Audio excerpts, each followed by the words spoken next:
Are you a brewhead? I'm a brewhead. Are you a brewhead? I'm a brewhead. Y'all are brewheads? Yeah, we brewheads. So pour a glass of craft beer, we can do this. Yeah. What's good, y'all? This is Cee, certified brewhead. And I am Nathan from NathanDoesBeer. And welcome to episode 155 of BierMarkt, the podcast Adjunct series. Nathaniel, we're going to Guelph tonight, mate. Yes, we are. Yes, we are. We have had maybe only one. We've had at least, I think, just one other one from Guelph this year. Disgraceful. We really need to get on that. Well, we're working on it bit by bit. So this, there are, if I'm not mistaken, and the boys will correct me if I'm wrong, there are 5 phenomenal breweries in Guelph, and it's now I'm close by. It's an area that I'm wanting to explore a lot more. I remember drinking these guys' beer like back in the day, like early on. Like these guys be around for a minute. I imagine you would have as well, right? Like they were relatively accessible, at least some of the SKUs at LCBO. They were, yeah, and my mate who used to live in KW would very often end up in Guelph and would often pick up stuff from these guys for me back in the day. And I also used to get a bunch of them from the LCBO too. If I go back like 5-6 years. Okay, amazing. So I'm not sure. We'll get a whole bunch of different beers, like a really great lineup of beers. I'm not sure if I've had any of them personally, but I'm excited to go through it all. Man. Let's bring them on. Guys, please welcome. I gotta always get the logistics right. Here we go. Please welcome Cam and Dan of Royal City Brewing in the building. Welcome, fellas. Gorgeous men. Thanks. Yeah, that's high tech. I love it. Yeah, right? Mate, it's the future over here. 2025 already. God damn it. Great to speak to you both, man. This is a long time coming. Cam, actually, we all hung out. We all were chatting at the Canada Beer Cup in October, which was great. And fun fact, I was going to say in the intro, but might as well say it here. So I worked at BierMarkt in 2011, 2012, and Uncle Dan was my manager. And you're such a champion, dude. I always remember... Now I own a business and I manage employees. I've always kept the good managers in my head because I always had a lot of not so great ones over my tenure of working. And you just made it I was pretty new to doing all of that stuff, and you just made it a breeze. I know it was my good friend Craig who referred me to the job, but I appreciate you forever, man. And everyone always I think Craig actually always kept me up to date with what you were doing. And when you went to Royal City, I was like, hell yeah, bro. So super great to reconnect at the Beer Cup, and stoked to have you guys on, man, and get the full story of the shit. So, love it. Good to see you. Yeah, man. Ready to go. So, let's get beer going, and then we can get yapping more. Tell us what we're starting with, fellas. We're gonna start with Bootleg tonight. Let's go. Bootleg is Cream Ale. Hell yeah. Actually, that's when I talk about this. This is kind of his jam, isn't it? Talking about beer. Yeah, I mean, I can talk about beer. So this is our cream ale. Cream ale, for those that don't know, is really the original North American beer style. It was made to compete with imported German and Czech lagers, and brewed with 6-row barley and corn. Okay. In order to smooth out that 6-row barley and make beer closer to what was being imported from Europe. This Interesting. Still brewed 6-row barley, a bunch of corn, and it's our number 2 selling beer at this point, and it's just smooth, easy drinking. You get that graininess in it. There's a nice little hit of bitterness at the back end, and it's just a refreshing. It's the beer we give to people that want a beer. Gotcha. A beer that tastes like beer. Mm-hmm. Beer flavored beer. How long have you guys been doing this one? We brewed this the first time, I want to say, in 2018. Yeah. Okay. In conjunction with the Master Brewers Association of Canada's Ontario Technical Conference when it was in Guelph. I want to say that was 2018. I think that's right. So that was the first time I brewed at the time. I don't brew anymore, but this was one of the last beers that I actually made in its original form here. That's awesome. One of the cool stories, why I kind of like this beer, so kind of got a little bit of Guelph history tied into it. Please. While you're saying that, so- just want to cheers, guys. Get that in you. If you- Welcome again. Thanks. Money. For the longest time in North America, the primary brewing barley was called OAC 21. It was a 6-row barley. It was developed at the Ontario Agricultural College, which is now part of the University of Guelph. It was basically one of the most widespread and most widely used species of barley for brewing in North America up until like mid 60s, early 70s. So we were kind of inspired to make this beer because I was trying to get my hands on some of it because I knew Country Malt had planted a couple of fields of this again out west for a couple of experiments. I was trying to get my hands on some of it to actually, beer in Guelph with. And unfortunately, I couldn't do that, but I did use a different 6-row that was available from Country Malt. It's kind of one of the coolest things for me about making beer with 6-row is that if you look at, the average 6-row barley versus the average 2-row barley, the plump on a 2-row is so much more, it's such a bigger, fatter seed, essentially, fatter kernel.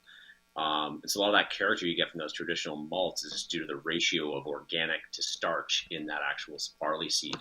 There's so much less starch present in a 6-row, and you have so much this organic matter present. Husk, yeah. So when you get when you drink a 6-row beer barley, it tastes a lot grainier, and it's just because there's just a lot more grain per pound or per kilo in the actual grist. Cool little thing. So 6-row, this is all sounding familiar. Obviously, 2-row is probably the most common like barley style, whatever. But the difference, say, between a 2-row and 6-row, like aside from like the like you said, the husk and everything of the kernel, like what does that deliver in the flavor that needed to be smoothed out by the corn? So part of it is that intense graininess. There's like a harshness. I noticed that. Yeah. Okay. And then also, like the corn just helps mellow that out. And then part of it was just, as far as I understand, shelf stability at that time as well. Gotcha. The 6-row got harsher with age. It didn't seem to age out like some other things do. And so that corn just sort of balanced it down. And you get all these stories about brewers at the time trying to use corn to be cheaper and all these things. And at that, like nowadays, people use corn syrup to make cheaper beer. But at that time, you had to install a cereal cooker in order to cook the grain first and then add it to the mash. So it wasn't cheaper at the time. It was just as expensive, if not more expensive. But it really was to like balance out those characteristics. Nowadays we can buy pre-converted corn, so it's not, we don't have to have a cereal cooker. But when they were first building these styles, that was necessary. Interesting. So I'm definitely noticing that, yes, intense graininess is probably the best way to put it. I always find that like the first beer of the night is I feel like I misinterpret it on my palate as more bitter than it actually is. Is this like a pretty intense bitterness? Just because I feel like I might be off. It feels quite bitter and quite intense, but I've had a million cream ales, so I know they're not crazy bitter, but I feel like that's fair. Our cream ale is probably more bitter than some of the other ones out there. Okay. And to be honest, I think that's probably true to classic style. Okay. Again, if you're competing with imported German Pilsner or things like that have like that sharp sort of focused bitterness, you want that same sort of thing in whatever they're competing with. And so at this point, our cream ale is probably a little bit more bitter than some of the other cream ales on the market. But I think, again, that's just we think that's sort of traditional and also just fits that sort of refreshing, you get it cleanses the palate. You get this nice sort of wake up of a little hit of bitterness, similar to what you would get it in a Pilsner or something like that.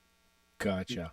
And as that's a great explanation, and I feel like as I'm drinking and taking more sips, there's like this nice malty sweetness, which is kind of now starting to offset the bitterness a bit, as I guess the palate sort of adjusting to it. There's one thing I always want to ask about this, since you guys are probably great. I have a friend, an Australian friend in Calgary who runs a brewery, and I think it was always funny because she always she detests cream ales, and she always said I think her like critique of the style is like vegetal or something like that, and I'm not getting anything of that sort of touch of maybe grassiness, but that doesn't seem out of the ordinary for any kind of umbrella crispy. Is that like a known off flavor in like as in a defect in the cream ale, or is that just like a maybe a not touchy, but like you like it or you don't type of thing? For me, I would say it has to do with the balance of the corn in the beer, what the percentage, the ratio of the corn is. Frequently, certain vegetal off can be like written down, right, described as like a corny kind of creamed corn kind of flavor. It's like on the spectrum in sulfur, and so that can kind of present as being a little vegetal. So for me, that would just be a ratio, like an expression of that ratio of corn to barley in the beer. But that's kind of on the I don't know yeah. Someone's describing it as cream ale as vegetal. That's kind of where my head would go with it. It just has to do with how much that corn's in it. I would say you also have the possibility that, again, when you're using 6-row and you have more of that husk and things like that in there, I think that can sometimes come across as a little bit, maybe vegetal's not quite, but like organic tasting, would taste like plants, sort of, which is possible too. I mean, there's also, cream ale it's basically a lager in process, if not in yeast, yeast addition. So, you get some of those vegetal off flavors sometimes in lagers too, and that probably just comes down to process. Maybe some aging time and things like that too. People want to turn around cream ales quickly because it's an ale, so they want to turn it in that amount of time. But ours does lager for quite a while, and I think that really does smooth it out and impacts that final flavor. So that's a possibility. What's the lagering time for this bad boy? It's 4 weeks. 4 weeks. Okay. That's not bad. I mean, like, I guess normally an ale would be 2, so it's like, I guess double, but yeah, if that's what sort of smooths it out a bit, that's great. I dig that. It's it's fascinating. I feel like, do you guys, like, I feel like back in the day, sort of what Nate and I were referring to in the beginning, when, I got into beer here in the beginning of 2011, I feel like there was a ton of cream ales. I feel like every brewery had a cream ale and, imported ones and all that stuff, but I feel like over time it became sort of maybe less common. Like, is there anything that you guys have noticed with the style? Like, did like just lagers and pilsners sort of maybe overtake it, or like what am I off that I'm not seeing it as much? Do you have any thoughts on like the style itself? I think so. Early on, I mean, the big one that you can think of in Ontario anyway, the first big one is going to be. In the lagered ale sort of category, is BAOS lager, which isn't a cream, but it ticks that box of small brewers making beer that appeals to lager drinkers, even though they don't necessarily have the equipment or the time or whatever to do those things properly, and so they're doing the closest thing that they can do. So whether that's a Kolsch style beer or a cream ale or something like that. And I think that was like a jump off point for now. You see smaller breweries doing things like, traditional lager styles like Pilsner or Helles or whatever. And I think that cream ale and Kolsch phase was kind of necessary to get people to that point. But I think now people are at that point. It's easier to sell a Pilsner than it is a cream ale, right? There's still a lot of people in the consumer world that have no idea what a cream ale is, and they're going to see it and think it's creamy or think whatever they think it is. Right? Yeah. They know what a Pilsner is or just lager or whatever. And that's a bit of an easier sell. So in my mind, I think that's sort of where that transition happened. I don't know. Can you connect with it? Yep. I think you're right. I think it just has to do with the number of offerings out there as well. Earlier on, there were just fewer brewers, and so fewer of them had a cream ale. There's just more stuff on shelves, more cream ale on shelves. Gotcha. Yeah. Yeah, that's funny you say, like, thought it was creamy. I dead ass thought that too back in the when I knew nothing and was learning about it all. I was like, I think in my head I liked them more because I was like, oh man, the mouthfeel on this is just so creamy. Like, it's crazy. What do they put in this? Yeah. So It's funny what your it's funny what your brain will do when it's primed to like to expect it to taste a certain way. You can really convince yourself that it is. yeah, man. And I guess, yeah, I remember in the beginning while I was doing like the 365 days of beer, where I'm like counting the beers that I'm still doing, I guess. But when in the beginning, it was more like I felt, you start the LCBO, you go through the macros, and then you're like, all right, now the Euro lagers. And I always found like, this is funny because at the time I remember being bored shitless with them because they were all, now I think the nuance is phenomenal. But at the time, it kind of, it tastes the same. It's yellow, it's fizzy, it's malty, yay. Like, and I felt like it was kind of boring. To a cream ale, for whatever reason, just felt more interesting like 12, 13 years ago than a lager. But I think you guys nailed it, that maybe the market is more primed now for that. You're seeing it, like, you'd be hard pressed to find a brewery that isn't doing like actual lagers or pilsners now. And they seem to be like, even some like haze breweries that are known for that have told us that they are doing more pilsners and stuff now, more lagers, which is great. As in, like, selling more volume, and people are more interested in that, which is telling, I guess. Do you guys do pilsners or lagers? Yep. Yeah, we do. Not Pilsner specific, but we lagers for sure. Yeah, lagers. So we make one called Regal Lager. We call it Continental Lager. Okay. I wouldn't really call it like a North German Pilsner. So we call it Continental.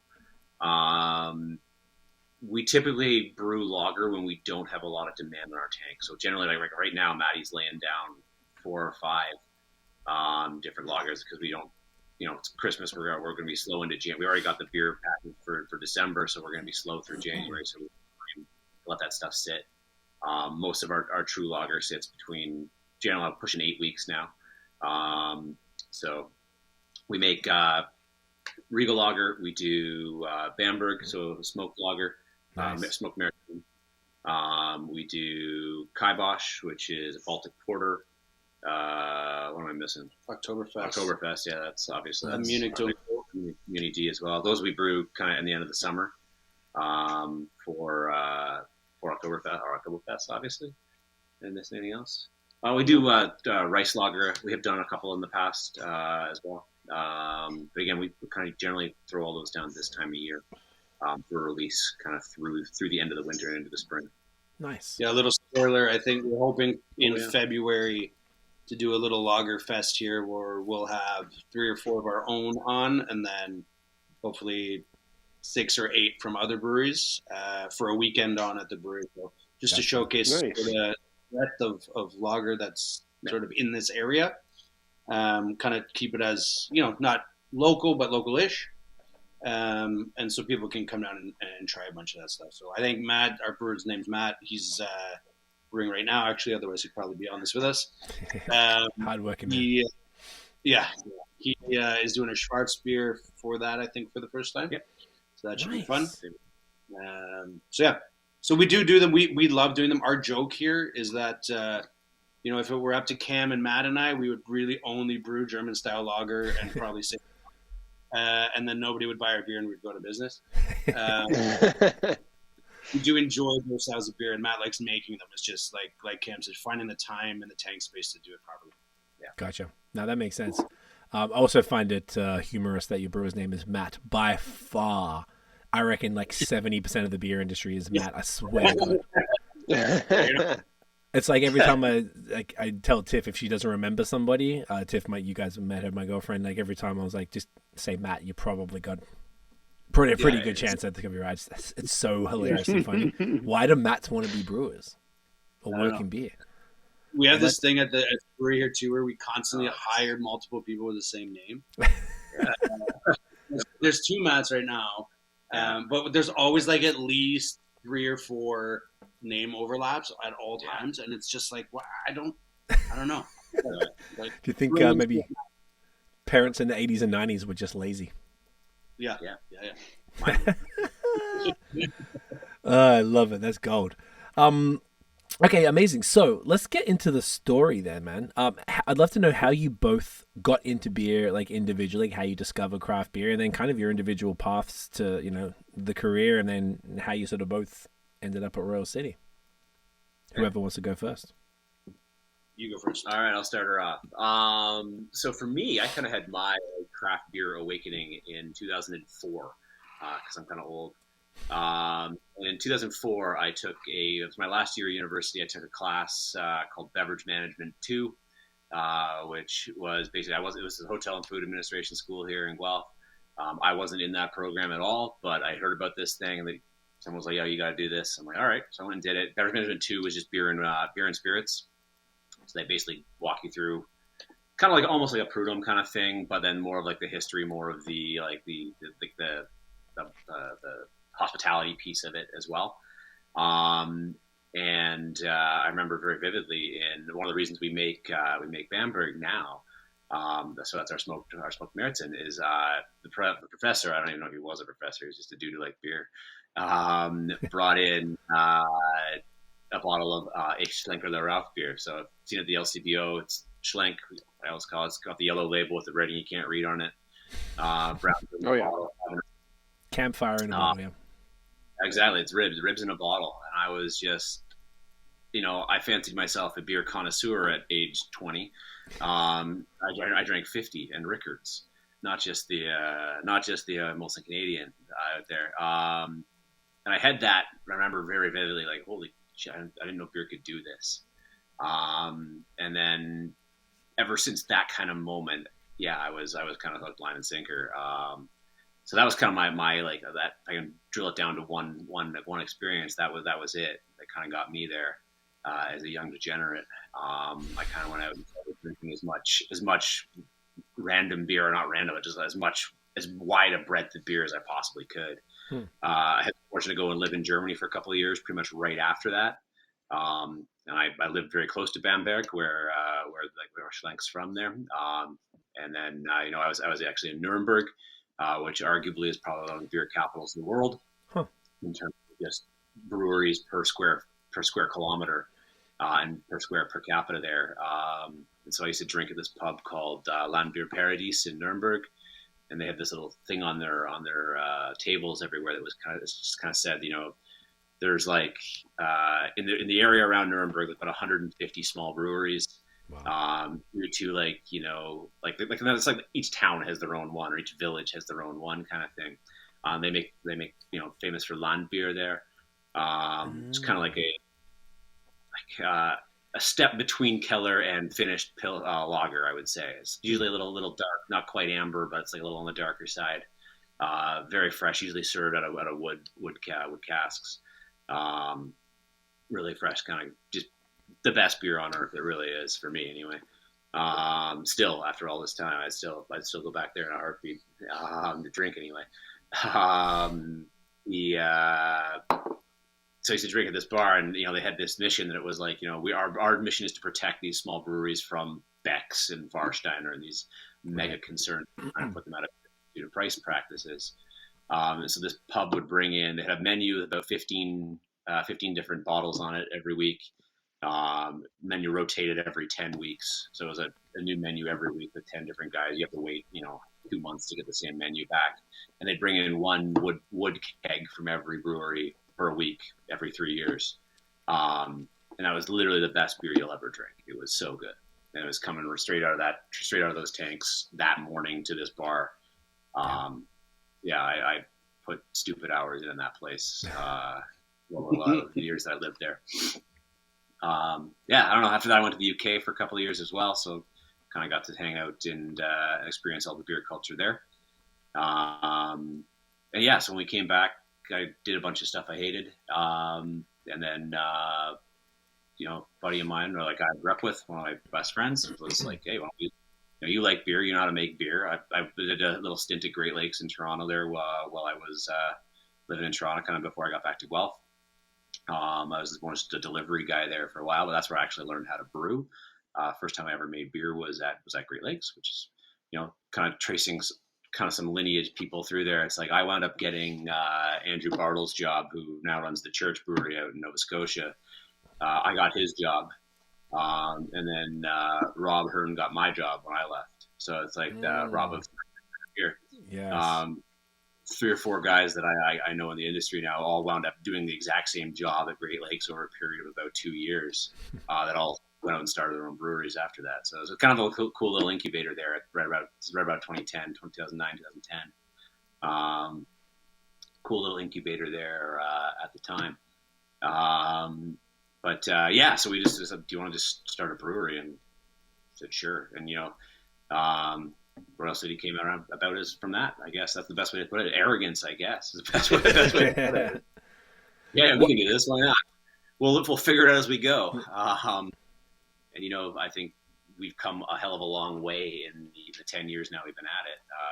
Company was founded in 2013. We released our first beer in 2014, early 2014. Coming up on our 10th producing anniversary right now. But we've been in this space. We've been in kind of getting it set up for about over 10 years now.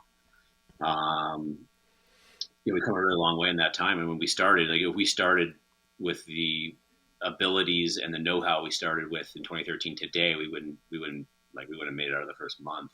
I think, the consumer and everyone has just got to the point where they know what, they don't let guys like us do that anymore. You got to come in with a much higher skill set and understanding. We learned a lot as we went along. Mac came in and stepped in and makes way better beer than I ever did. And so our production and our company's kind of continuing to grow through that time. That's awesome. That team. Where we came from. That's dope. Love it, man. That's great to hear that story. Then Dan, tell us how you got into all of that, and then how you ended up at Royal City. So I grew up sort of working in hospitality for most of my life. And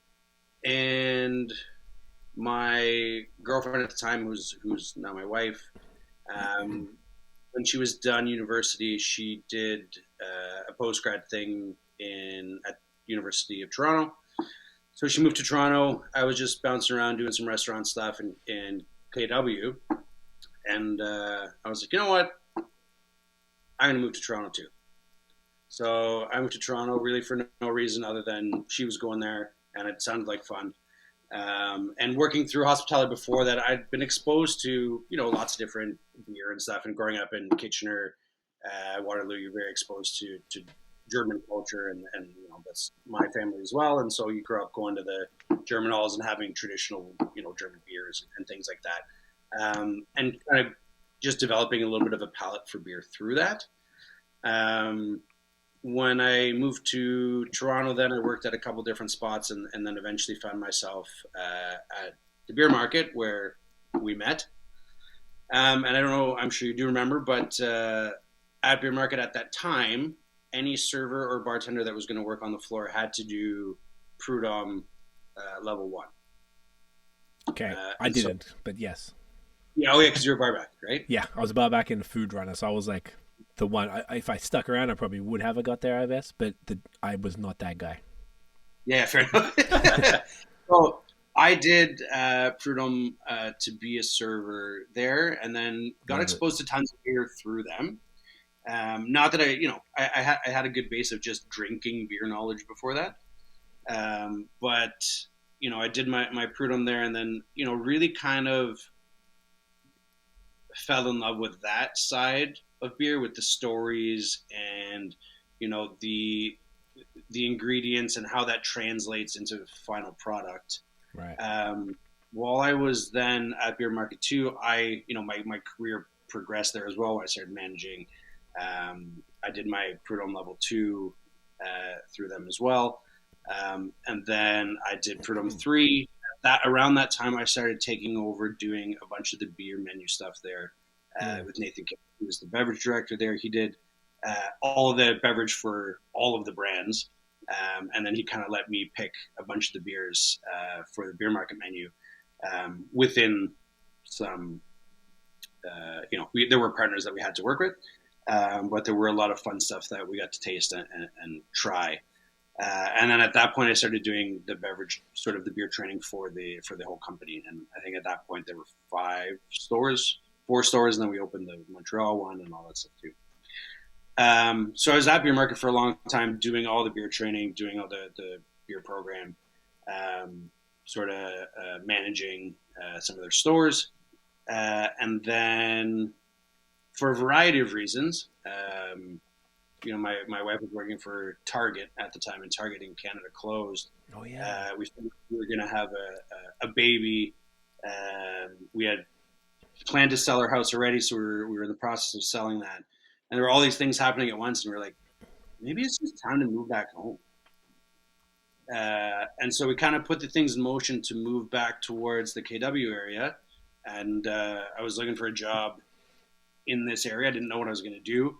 And then I found out that this little brewery was looking for a taproom manager.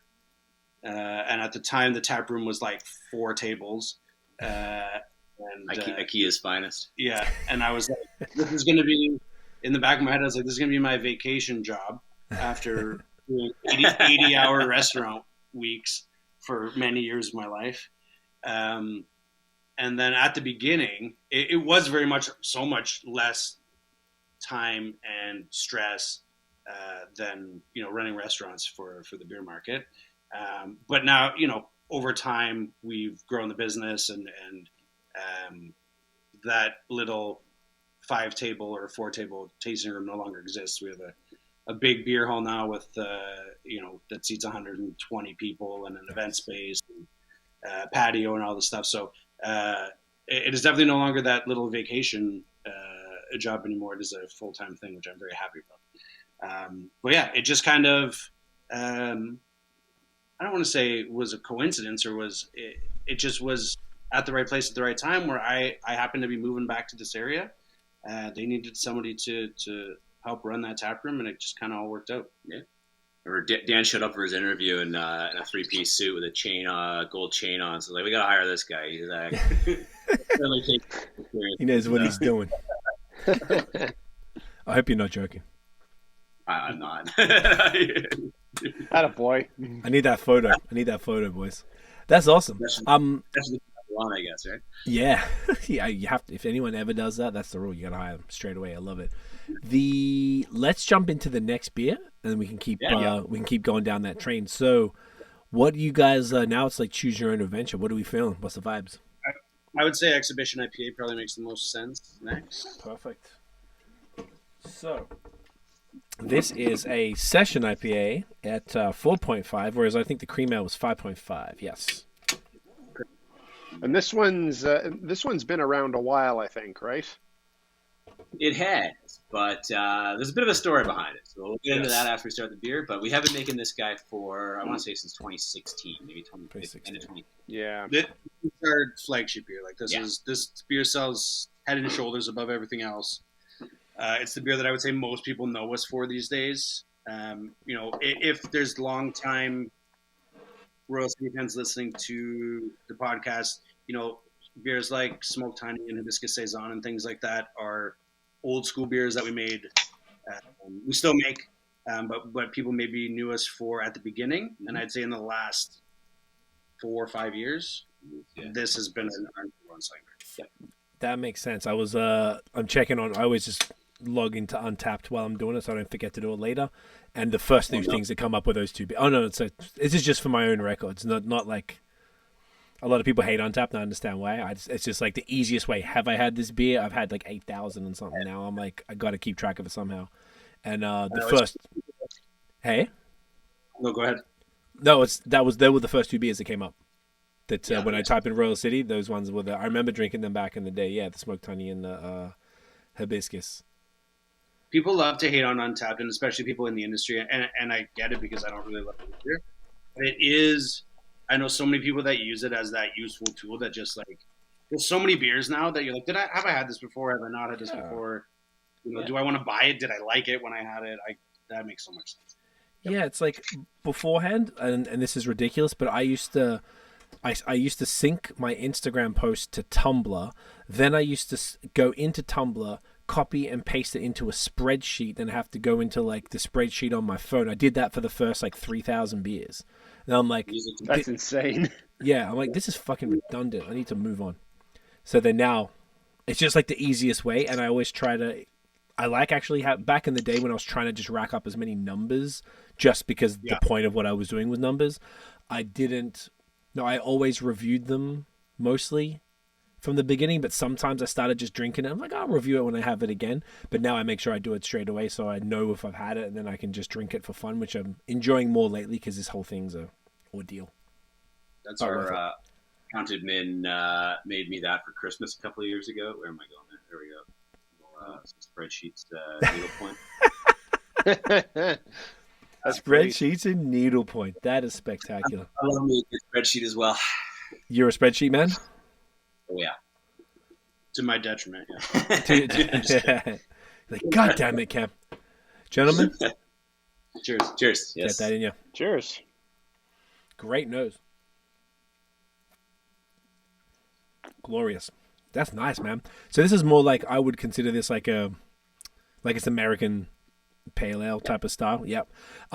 Always curious, why did you guys go? Because I feel like obviously it's like debatable. Maybe you guys actually might have a more of a reason, but Session IPA versus pale ale. Was there was that like a decision, or was that just kind of like when you did it, that was what was popping at the time? Like, what's the thinking behind that?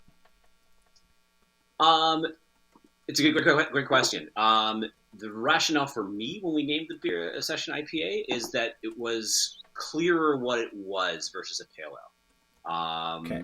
It is going to be a little bit more hop forward. I think at the time that this was coming out, you still had a lot of just kind of like more English style pale ales on the market. Right. And it Yeah. kind of set the expectation a little bit more of what this was and what it wasn't.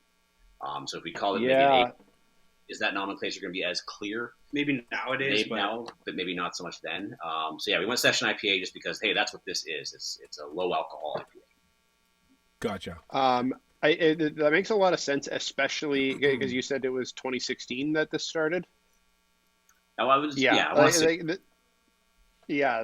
I feel like that's around the time that pale ales in Ontario had a pretty distinctive flavor profile. Like there was a whole thing of almost everyone in Ontario was making like the trademark like crystal malt, the kind of sweet, very very low hop presence pale ale, kind of amber in color. It was a thing pretty much everywhere in the province, and this is of course very distinct from that. Mm. okay, thank you. That's a good thing. In my Yes, opinion. yes, it is. I agree. What are the hops in this Yeah. one, by the way? It is, yeah, no worries. It's Amarillo, Citra, Mosaic. Love So it. kind of that classic kind of mid-teens triumvirate of IPA hops, definitely. It's so bright and so tropical. It's so fragrant. Thanks. we think so too. It's fantastic. Yeah, this is I great. mean, about this beer too. I mean, Cam will probably talk to a little bit more, but it wasn't. I don't want to say it wasn't always this way. This beer we've been making for a long time, and the first couple years, I think we just didn't know what we wanted it to be, and it changed a bunch of times until it got to what it is now. Yeah, I think that's fair. Right. Dan's being very polite when he's saying it sucked for the first 2 years. I'm more than happy to admit that, or to spell that out as it is. I think part of that learning curve I was talking about earlier when we first got off the ground. I remember, I love an anecdote. So here we go. Strap in. I was at one of the pubs in town here that's kind of notorious for having crappy draft because their draft system. It's not good. And somebody bought me a beer, one of these, a pint of X at this bar, and I drinking this. I'm like, this is fucking terrible. What the hell? And I was like, stupid bar and their draft system. And then I started thinking about it more, and I had a couple others. I'm like, no, this is not good. This is not what we want. And kind of really made me at the time go back and kind of look at how we made this beer and what the process behind this beer. And this is when I kind of really became, a disciple for just paying so much more close attention to how we make the beer. It's not so much. I'm not saying like the recipe or the ingredients or that stuff doesn't matter in the beer. Like how that's built, it doesn't matter. It absolutely does very much. But if you want to reduce it to the simplest piece, process is going to be what sets different beers apart. I always go back to this analogy, and it's stupid and simple, but like, what's the difference between like a homebrewer's Pilsner, my Pilsner, Steam Whistle's Pilsner, and Pilsner Quell? It's just how you make it. The recipe is the same, effectively the same anyway. It's how you get that grain into that, through that system and into that can or that bottle or wherever it's coming out in. And so this kind of led us to this position where, like, really focusing on how we are treating the product and how it's moving through our brew house and through our process. And that's what really kind of led to the epiphany here. Not to put not to give anything away. The kind of smoking gun for me was that I really like drinking. We used to make X in cask quite a bit, which kind of got me some shit from some purists because, it's an IPA. What are you putting it in a cask for? Or a West Coast Pale Ale, what are you putting it in a cask for? Right. It needs carbonation, it needs effervescence. I'm like, well, yeah, but yeast also lead to fermentation leads to biotransformation, which leads to the release of some of those compounds as well. And we're noticing that, hey, what the hell is happening here? That the X coming out of casks is what I want. It tastes really good to me, but the draft stuff doesn't. Like, what's the piece here? Basically, we narrowed in on re-fermentation. So X re-ferments. X gets 2 ferments. So it gets it gets a primary. It gets reprimed, and then it gets dry hopped and re-fermented with the dry hop. And we notice at which point it's also gets carbonated. It's carbonated. It's spun. So that was the big one for me. Is just like, okay, so that re-fermentation piece is the key here, and then that's when we learned really clearly how to control for and how important DO is in beer. Made us look at a lot of our process.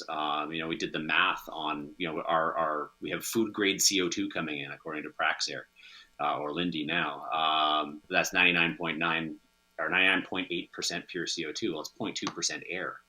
Air is 17% oxygen. Do that math out, and you're already over your ppb just by carbonating your beer. ppb targets just by carbonating the beer or force carbonating it. So yeah, that was a pretty big eye-opening experience for us at the brewery here. And now, whenever we have the option to or opportunity to, we spun all of our tanks and carbonate everything as close to fully natural as we can. And so yeah, we went from basically that experience at that bar in Guelph. I won't name them just because they're friends. Yeah, but yeah, they know who they are. Clean your lines. It wasn't a different story. It wasn't part was the cleanliness of the lines, but that's another angle. Anyway, and then basically that was in 2018 that we had that moment and kind of looked back and spent most of that year working this beer back, working it out, and then in 2019 we won at the Canadian Brewing Awards, we won a gold medal for that beer in 2019. Nice. So basically being able to say, this isn't good, we want to do this better, and figuring out how to do that. And so yeah, we kind of that's how X became to its current iteration. At that time in 2019, it still had just a little bit of caramel malt in it. Matt has fixed that now. So caramel maltless or crystal maltless in this guy. It was caramel maltless. But, so we're clear of that now. But I think the other sort of aha moment was when we're sitting in the back and they're carbonating the beer the old way. And the whole brewery smells amazing. Yeah. Right? You're like, no. Why? We want that smell in the beer, not in the brewery. Yeah, we did a lot of expensive hops up the chimney. That's awesome. Yeah. So, yeah, it's just, I think, one of the things that we try to bake into the DNA of the company here is we want to be, it's a constant improvement. In the industry right now in this province, like, customers are spoiled for choice, right? Yeah. You can't rest on your laurels or whatever laurels you have. You have to constantly be trying to make things better and improve. And I think this beer kind of is a testament to that. We were able to do that once, so that's cool. But kind of baked into the way we try to think. I think is by just how it's good, but can we do it better? I like. And just sorry, go on. No, that's it. I'm just muttering now. No. This is great, and I love. This is really cool to have all that context as well. That this was like a work in progress for a while, and you guys actually, proactively really dialed it in. I also really like that it's your flagship, and that it's like an American style, session IPA. At a time like Nate, I'm saying this because Nate and I are big into Westies American style. Like, love haze. Like, haze is our jam. But I feel like if there's this, obviously we were all drinking this style like a decade ago plus, and this was what we all got excited about. And then in this day and age, it's sort of few and far between. So when you get one, and it's and usually the ones when you get them are actually pretty damn good, because the breweries who even bother to do them have some sort of passion about that style, they care or about they it. just do haze. So like it's just such a palate cleanser, I guess. And this is fantastic. I'm kind of like surprised that it's the flagship, but also not surprised because it's so good. I'm like, it makes me sort of encouraged that there's enough people wanting this style of beer. It's also like, it's not straight Westy where it's like a tongue stripping, like, palate wrecker thing. Like it's super like light and bubbly and bright is the main thing I got straight away when I cracked the can. Like it's fantastic. And it's even cooler to hear that story that you guys, worked it and took that amber out of it and stuff like that. And now it's just like wicked. Like you could mistake it for a lager damn near. So it's, love to hear it, man. That's great shit. I'm very happy to hear it. It's I would say our brewery, although the beers that we sent you guys and that we'll drink tonight maybe aren't the truest reflection just because of the time of year and we're starting to get into bigger beers, but we tend to do a lot of beers that are 5% and below. right. Like often on our tap list, there's at least 4, maybe 5 beers that are 5 or below. Exhibition's always on there, but we usually brew like a lower alcohol saison called Borrowed Time that we have on a lot. We have like an English style bitter that's 4.2. Nice. We have like a bunch of beers that are we like drinking lower alcohol beers, I would say. And I know a lot of people do have low ABV beers not too, but we've been brewing these styles of beer for a long time because like we want to be able to sit and have a few beers with our friends and not be like crunched up in the corner after one can of beer. Because it's 12% alcohol. And I don't get me wrong, I like those too. But like for a social occasion, having 4.5%, 4%, 3.5% beers is a great thing. Agreed. Yeah, I'm personally a big fan of like low ABV stuff just for the volume. I sometimes prefer, more times I prefer the volume, and to have like, I bet just like all of us, you end up with like a cellar of beers because they're all the higher ABV stuff that is harder to find an occasion to get into. Absolutely. And I end up having like Wednesdays, I call it like Big Beer Wednesday, and that's when I go and do like, if I eat and don't have any other beers, I can do 2 cans or bottles of something, maybe not 2 750s, like 1 750 or something smaller of like 10-12%, and I'm in business and I'm getting through things slowly that so it's the only way. Otherwise, when are you going to have like 5 beers? Are you going to throw in a 10%er at the end of that? Like, if you're up to making bad decisions. Yeah. I think I'm too old for that, brother. I have about a 10-year run of Semi-Klaus release in my beer fridge downstairs right now that I still haven't had a chance to get into. Like every year I buy 4 or 5 of them. It's like, it's the 2023, whatever. Let's get these. Of which beer? Of Semi-Klaus. It's like an Austrian, like really strong. It's like ice a Bock beer, basically. Oh, okay. Like the only Austrian beer. That's not the only Austrian beer. But the one that matters. Yeah, once you get it right. Yeah. Visser and that, probably the only 2. And they bring it out at Christmas usually. Yeah. And to be honest, you can't even drink it the first year. You gotta let it sit. Yeah, I don't even manage to get to it after year 10, so it's real. It's just a lot, man. I have a bottle. Ren Navarra gave me a bottle of, it was Royal City Anniversary Ale. And it was like a bottle with a red label. Ooh, Three's Company. That's the one. That's from 7 years ago. That's from 7 years ago, yeah. Yeah, so she's sitting, I was probably in her cellar, and she gave it to me, and I want to say 2019, 2018.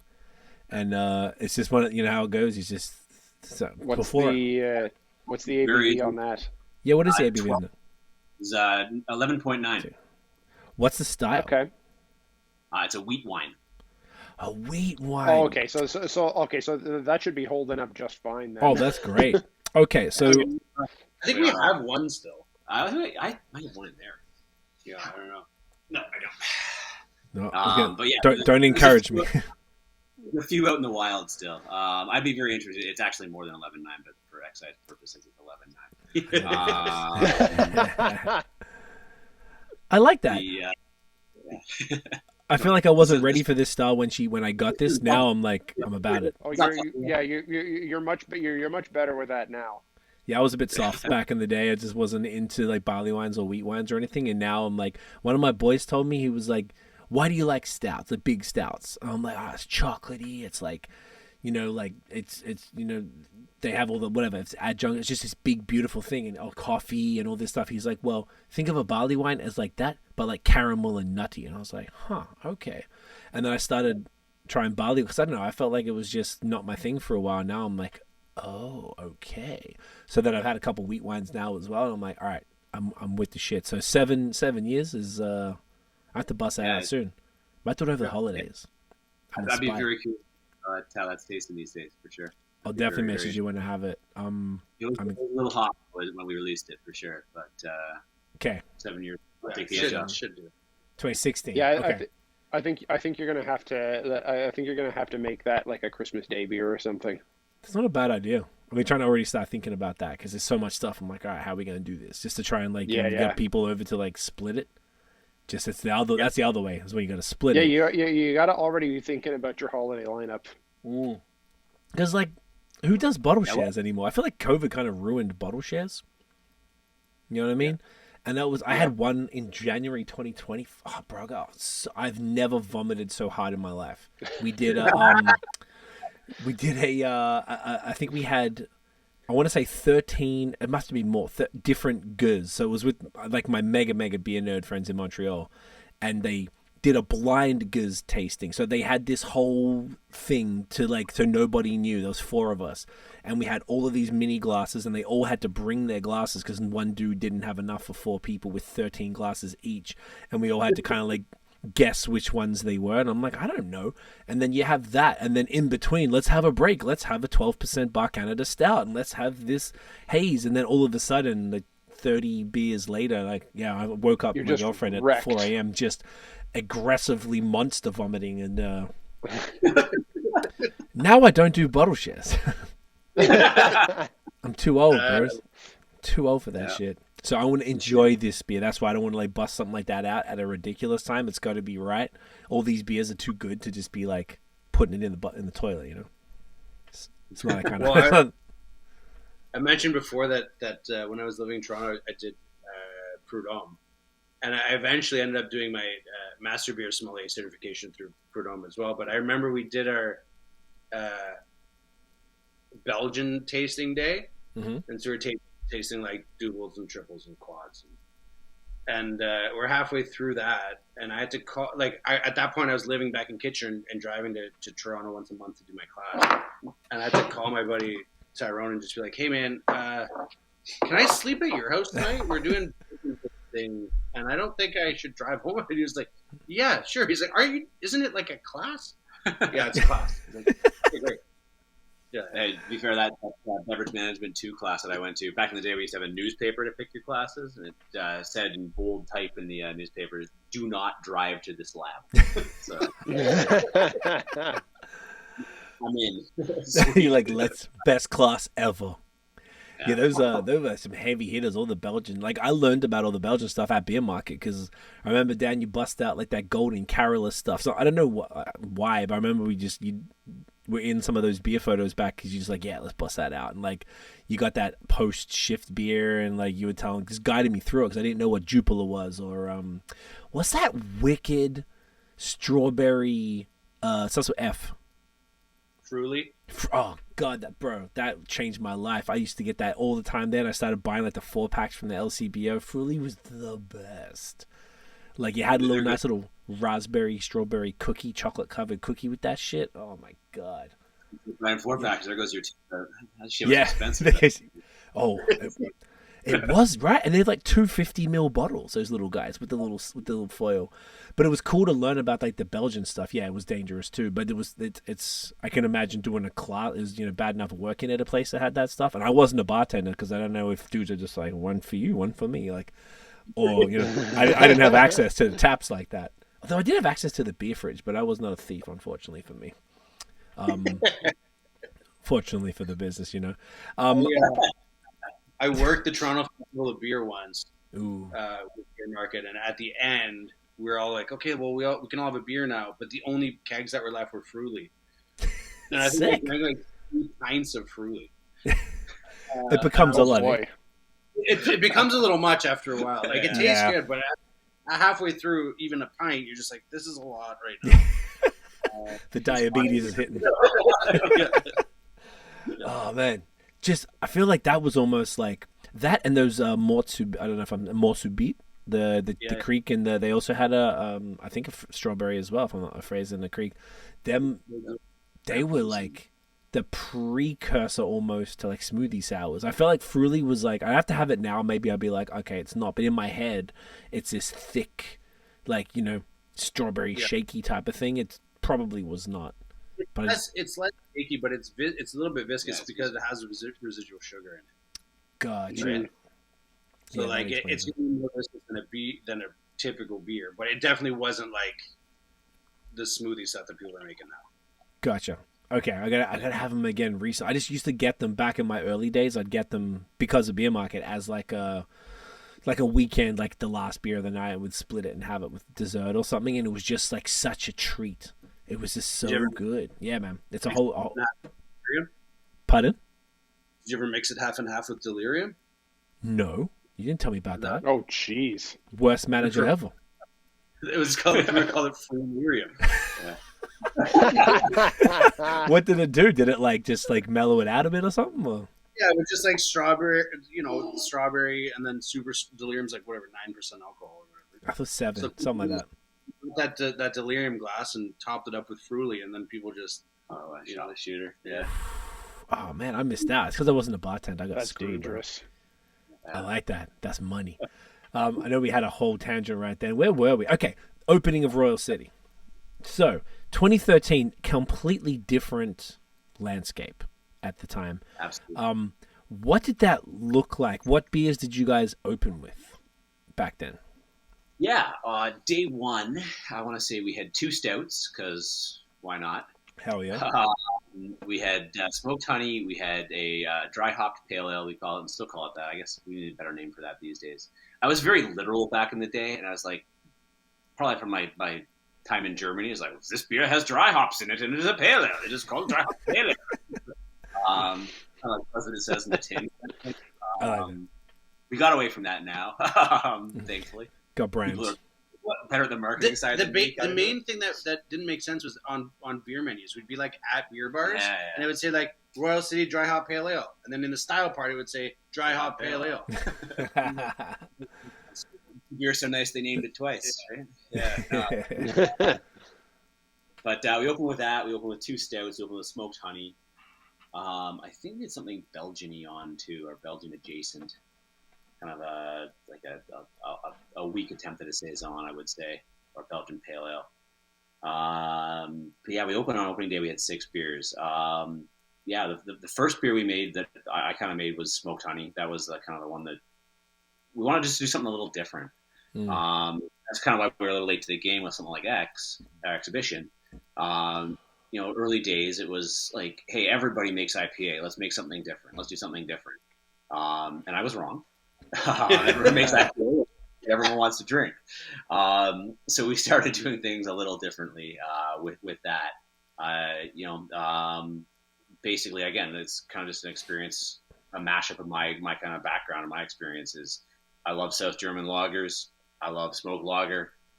I love English ale. Let's mash up an English brown ale and a smoked German lager. And here it is. It's smoked honey. Nice. We had a lot of access to a lot of honey back in the day. We still do, just due to Russ, the other owner and business partner here. His wife's a beekeeper, so a lot of pretty big beekeeper friends. So we had a lot of access to honey. Dope. And so we kind of wanted to threw that in as an adjunct. We couldn't pasteurize at the time, so we had to ferment it. So it went into the kettle, and it just acted as an adjunct. It bumped up the alcohol but kept the body down in the beer. So you wound up with a pretty dark beer in a can or a glass. that actually drinks fairly light for what it looks like, or what it actually is, and the alcohol in it. So yeah, we kind of it was a little different. I think we as a company we've kind of tried to move away from that beer, not move away, but just kind of again shift the focus to the other things that we're doing now. Right. But every time we stop brewing that, like everyone's asking where is it? And we put another batch of it out and it's gone again in like a week and a half or 2 weeks. I'm like, shit, now we gotta make it. And it's not that we don't want to make it. It's just like it feels like it's just. I feel like for a a while, legacy kind of thing. Yeah, people like pigeonholed us into like, oh yeah, those are the guys that make that smoked brown beer. While we were trying to do other things like exhibition and great hazy pale ales or great Belgian style stuff or whatever, and everyone just knew us for that one like weird idiosyncratic beer. Right. So again, there's nothing against that beer. That beer, paid the bills for a long time. But we consciously tried to be like, oh, we don't just do this. We do these other things too. But yeah, people just This is sounding very much like the story of Nickelbrook and the Green Apple Pilsner. Yeah, fair enough. Yeah, fair enough. Yeah. Yeah, I remember I used to work at They very much explain it the same way that like it's it's the beer that they became known for, and like the one that like even when they were wanting to move away from it, yet it was one of the ones that paid the bills. And so like in the early years. Yeah, I worked at Volo in our bar Volo in Toronto, and kind of right around that time period, and that was launched. And like I remember, we couldn't keep that in kegs. It was just like we got a cup. The night those things arrived, everyone wanted that beer. Wow. It was, it was hot. It was hot potato back in the day. That's kind of fascinating. When did I have it? It says 26. I must have had it before then. That's so fascinating. Around then. Pardon? I want to say like 2008. The one around about then. The check-in I have was from 2016, but I didn't use Untapped for a little while, so I might have had it before that. But if you guys opened 2013, I must have had. There was a point. Maybe I was just getting your stuff at one point there, but it's pretty cool that like you've a beer like this is still around. So what have you decided to do? Like, do you keep it year round, or do you like do it, I don't know, quarterly, every other month, something like that? It's so it was an LCBO listing for us for the longest time. It was our first LCBO listing back in 500 ml glass. But it is still listed at grocery. So we do have to make it fairly regular and keep stock of it, just so that we can fulfill those grocery orders. Gotcha. Excuse me, but it is something that again we are trying to switch that up a little bit, just to put something different on grocery shelves. But yeah, I would say it would probably be like a quarterly brew going forward once we can make that switch happen at that channel. I think it would make sense for us. We've been talking about making it a seasonal for a long time. Mm-hmm. You definitely see ebbs and flows of it through the year, where we definitely some more in the cooler months.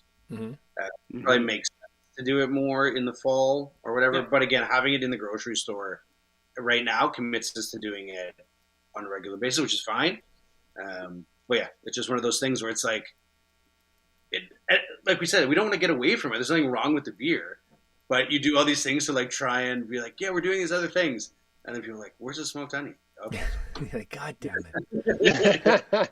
I get it. It's got to be like a little bit annoying. It's like I guess a good problem in the sense that people want something right, but it's like you want to sort of, hey, but we also do this stuff that we really worked hard on. But I definitely get it.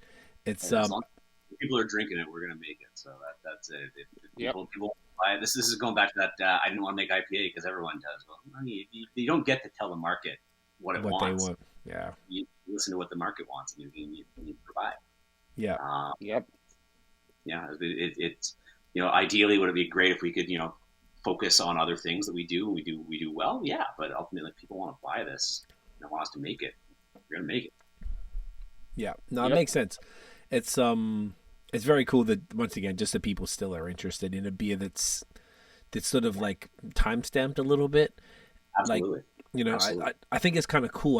I noticed a bit of a, like, even in like myself and a lot of my sort of friends who are fellow beer nerds, like our beer drinking tendencies have kind of changed, and sort of like coming back around. Like I was saying earlier, you start on the, the lagers and the Euro lagers, and then you get into Belgians and like brown ales, porters, stouts, and then the hype stuff came, and you get into haze and smoothies and pastry stouts and blah blah blah, and then comes back around, and now lagers are the shit again, and then maybe something like that has a little more, let's say meaning, but just more like, yeah, man, like nostalgia is cool. Like nobody makes original movies or music anymore. Everything's got a sample from the 90s, or they're remaking everything.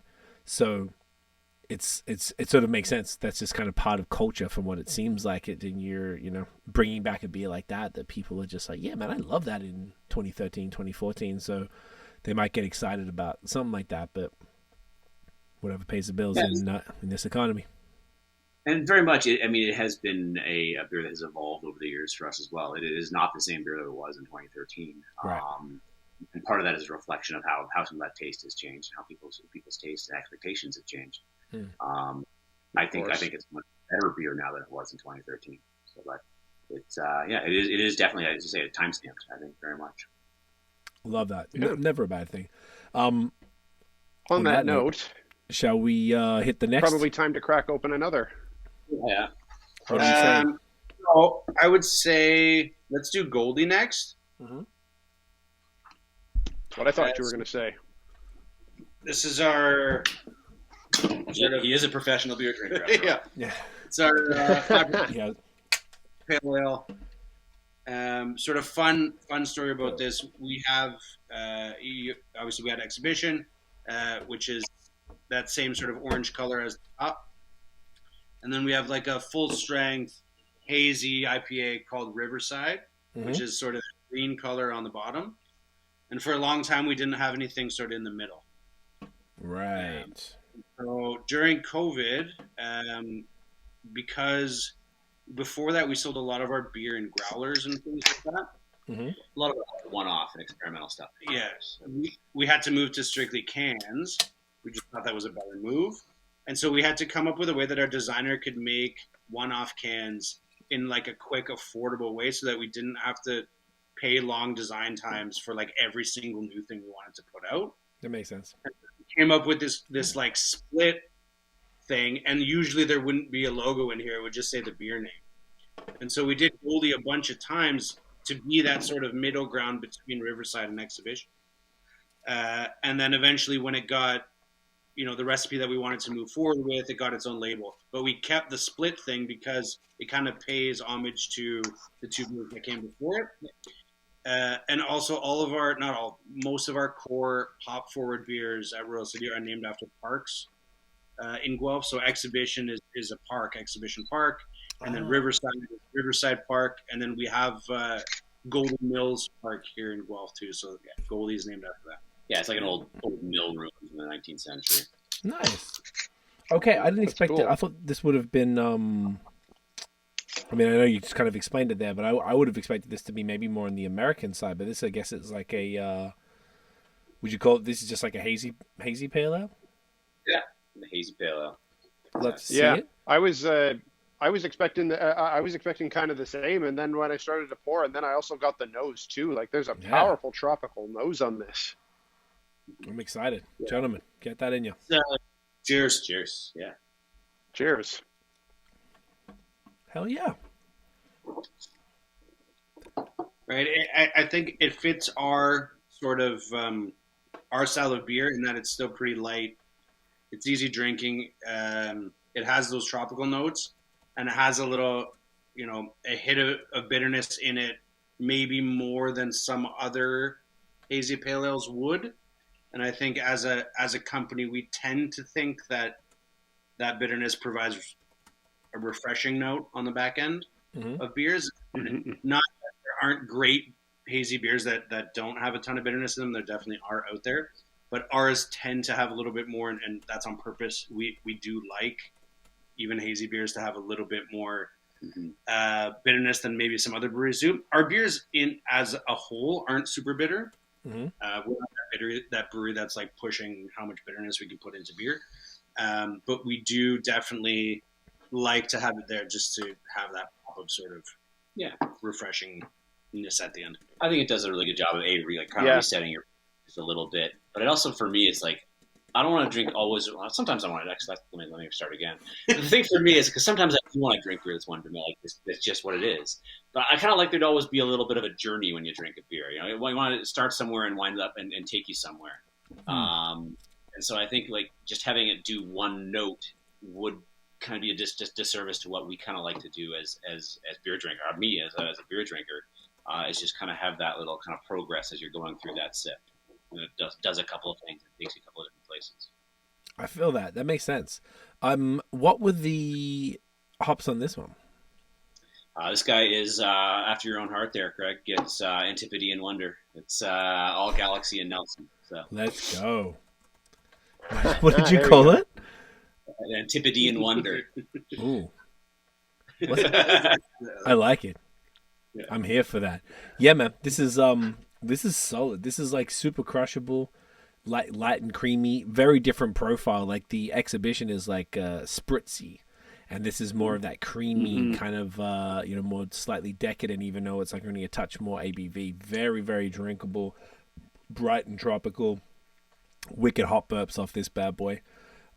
Yeah. This is fantastic. How long has this one been around? And it was it came out of the pandemic. We started making this in I want to say 2020. Okay. I think it started its life out as a community collab actually. So we do these we're doing them monthly, and then we changed the program around a little bit. We partner with a local like charity NGO, not for profit, and just do a beer with them every month, like a different group every month. Dope. Just raise money and awareness for that group in the city here. We do a donation per can back to them, but they'd come in, they'd brew with us, they'd tell us what style of beer they wanted to make. So I think this one started out its life as that, and we're like, oh, this one was kind of too good to be a one-off. So let's see what we can do to refine it and hone it right in, and then kind of co-opt it and re-release it as our own. That's dope. So yeah, that's kind of where it started. I want to say that happened during the pandemic. So during the pandemic, the community collabs were like obviously virtual. We'd still brew the beers, but the people wouldn't really come in and participate like they used to. It started out then. Yeah. Okay. So yeah, into 2020, I want to say. 2020-ish. Nate, sorry, I cut you off asking that question. You know what? I was just going to be talking tasting notes, but I forgot what I was going to say, so don't worry about it. Okay, no. Well, the tasting notes definitely that is probably the next thing here. It's lots of like pithy citrus for sure, like grapefruit. Yeah. Bit of pineapple. Just the citrus is super heavy, but it's like you guys said, like you do a lot of beers that are like 5 and under, so it sort of fits. It feels like these 3 beers so far feel very much on brand, like very consistent. Like, all right, makes sense that these guys do this style. And it's cool that you've been able to do a, more the American style plus a New England style as well. So keeping sort of the, keeping a sort of foot in from where you guys started, whilst also, rolling with the times and what the kids are drinking now and stuff. So it's and you executed this super well. Like, I'm definitely a fan of pale. I feel like pale ales get fronted on heavy. I love pale ales. People I don't know. I just feel like in an eclectic drinking night, it's like it'd be a nice sort of like as you're moving from the crispies into the IPA world, it's like a nice little like gentle, warm up. Personally, I'm a big fan. I just find they're not very common overall. At least in Ontario. I feel a lot of people just go big, and it's just strength. Big IPAs, more, more hops, more body, more whatever, and that's fine. I have nothing against those things. We like that too. Like I said, we have a full strength hazy called Riverside 2, which is great. But again, I don't always want to drink 7% beers. Mm-hmm. Yeah. Right. So, and that was kind of our thing. It was like, well, you said, what the kids are drinking. Our joke too was always like, if you look on everybody's Instagram profile these days, it's everyone's drinking orange juice, right? So, we had Riverside, and then I was like, I like drinking this beer. I don't always want to drink 7%. Let's do something in the middle. And then Matt made this sort of for that community collab, and we're like, yeah, we like drinking this. It ticks the like what the cool kids are drinking box. It should be a good release, and since we released it, it's our like 3rd highest selling. So we've had our. There you go. That's sick. On that note about what the kids are drinking, then in Guelph, because obviously each community in each sort of region have different maybe drinking habits and stuff. Could you guys like characterize sort of what's popping? I mean, for Royal City, obviously you guys would know yourself, but like, is Guelph say if you look at Ontario as a whole or Toronto or whatever, you know what I'm talking about, like the stuff that people are drinking the most. Like, is there any more like localized trends that you guys have identified that like, well, out here in Guelph, for some reason, cream ale is fucking every brewery's doing one, something like that. Is there anything that's like, an interesting sort of like Guelph specific, statistic as such? I don't think that there's much in the way that like a micro trend here that's different than the rest of the province as a whole. Okay. But what I think about the market here that I really like about it is Guelph's been a beer town for 150 years. Mm. The beer drinkers here are generally really engaged and really like curious. Like trying to release something kookier out there. People want to try that. They're very adventurous. They're seeking here, I would say. We've had the fortune, you were talking earlier about, there's 5 breweries in Guelph. We've had the fortune of being a brewing center here for about 150 years. When we opened right at kind of the crest of the start of the third wave of kind of craft brewing in Ontario, we didn't really have to sell what we were doing to anyone. Everyone was already really keen and was on board, right? We'd had Sleeman here, we'd had Wellington here since the 80s, we'd had Stonehammer here since the 90s. Like, the market here has always been really craft beer friendly and beer friendly in general. They already know what's happening. They already know what the styles are here. People want to try different things that we're doing. So I would say from that perspective, like the local market here is really receptive to what we do and to what like kind of craft breweries in general do. So it's a big benefit we had starting up here. We didn't have to blaze a trail. There was already a highway here for us to drive down, and it just kind of let us take off and start running when we started. So that's, as far as the local market goes, it's just people here like beer. People here want to try different and cool stuff. I would say there is a little bit of it's not a pocket. I don't know what you want to call it, but I would say you do see a little bit more British style beer in Guelph than you might see other places. Yeah. And I think that has a lot to do, like Wellington being here for a long time. Yep.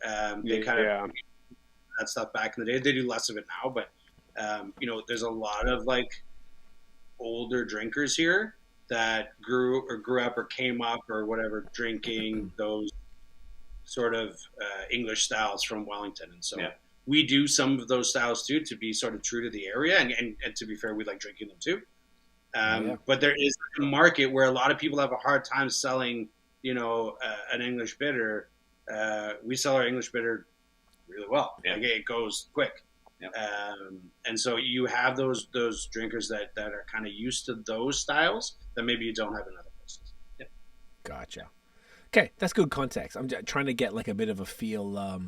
We went to Guelph recently. I didn't hit you guys up because we just went to, there's a cafe called Found that's also in Toronto, and I just wanted some Vegemite. And I was like, well, it's closer to go to Guelph from Hamilton than it is to go to Toronto. So we went up there, grabbed the coffee, grabbed that. We're like, oh, let's take the dog for a walk in Guelph, because I did a show, because I do music. I did a show in Guelph in 2014. I don't even remember what the venue was, but we went, you pull up, it's nighttime, you do that, you leave. So like I didn't see it, and we're walking around downtown. We're like, where's all these people here? We're like, oh fuck, it's a brewery. It's a Brothers, right? Like in that downtown part. I'm like, okay. So I want to come back more and come see you guys and come see Karen and stuff at Wellington and just really like soak it up out there. So one thing, since we're talking about the area and things that you guys are doing, like it seems like it's a really close knit beer scene out there. There's 5 main breweries in Guelph, yeah? Actually, there's 6 as of about a month ago. So yeah.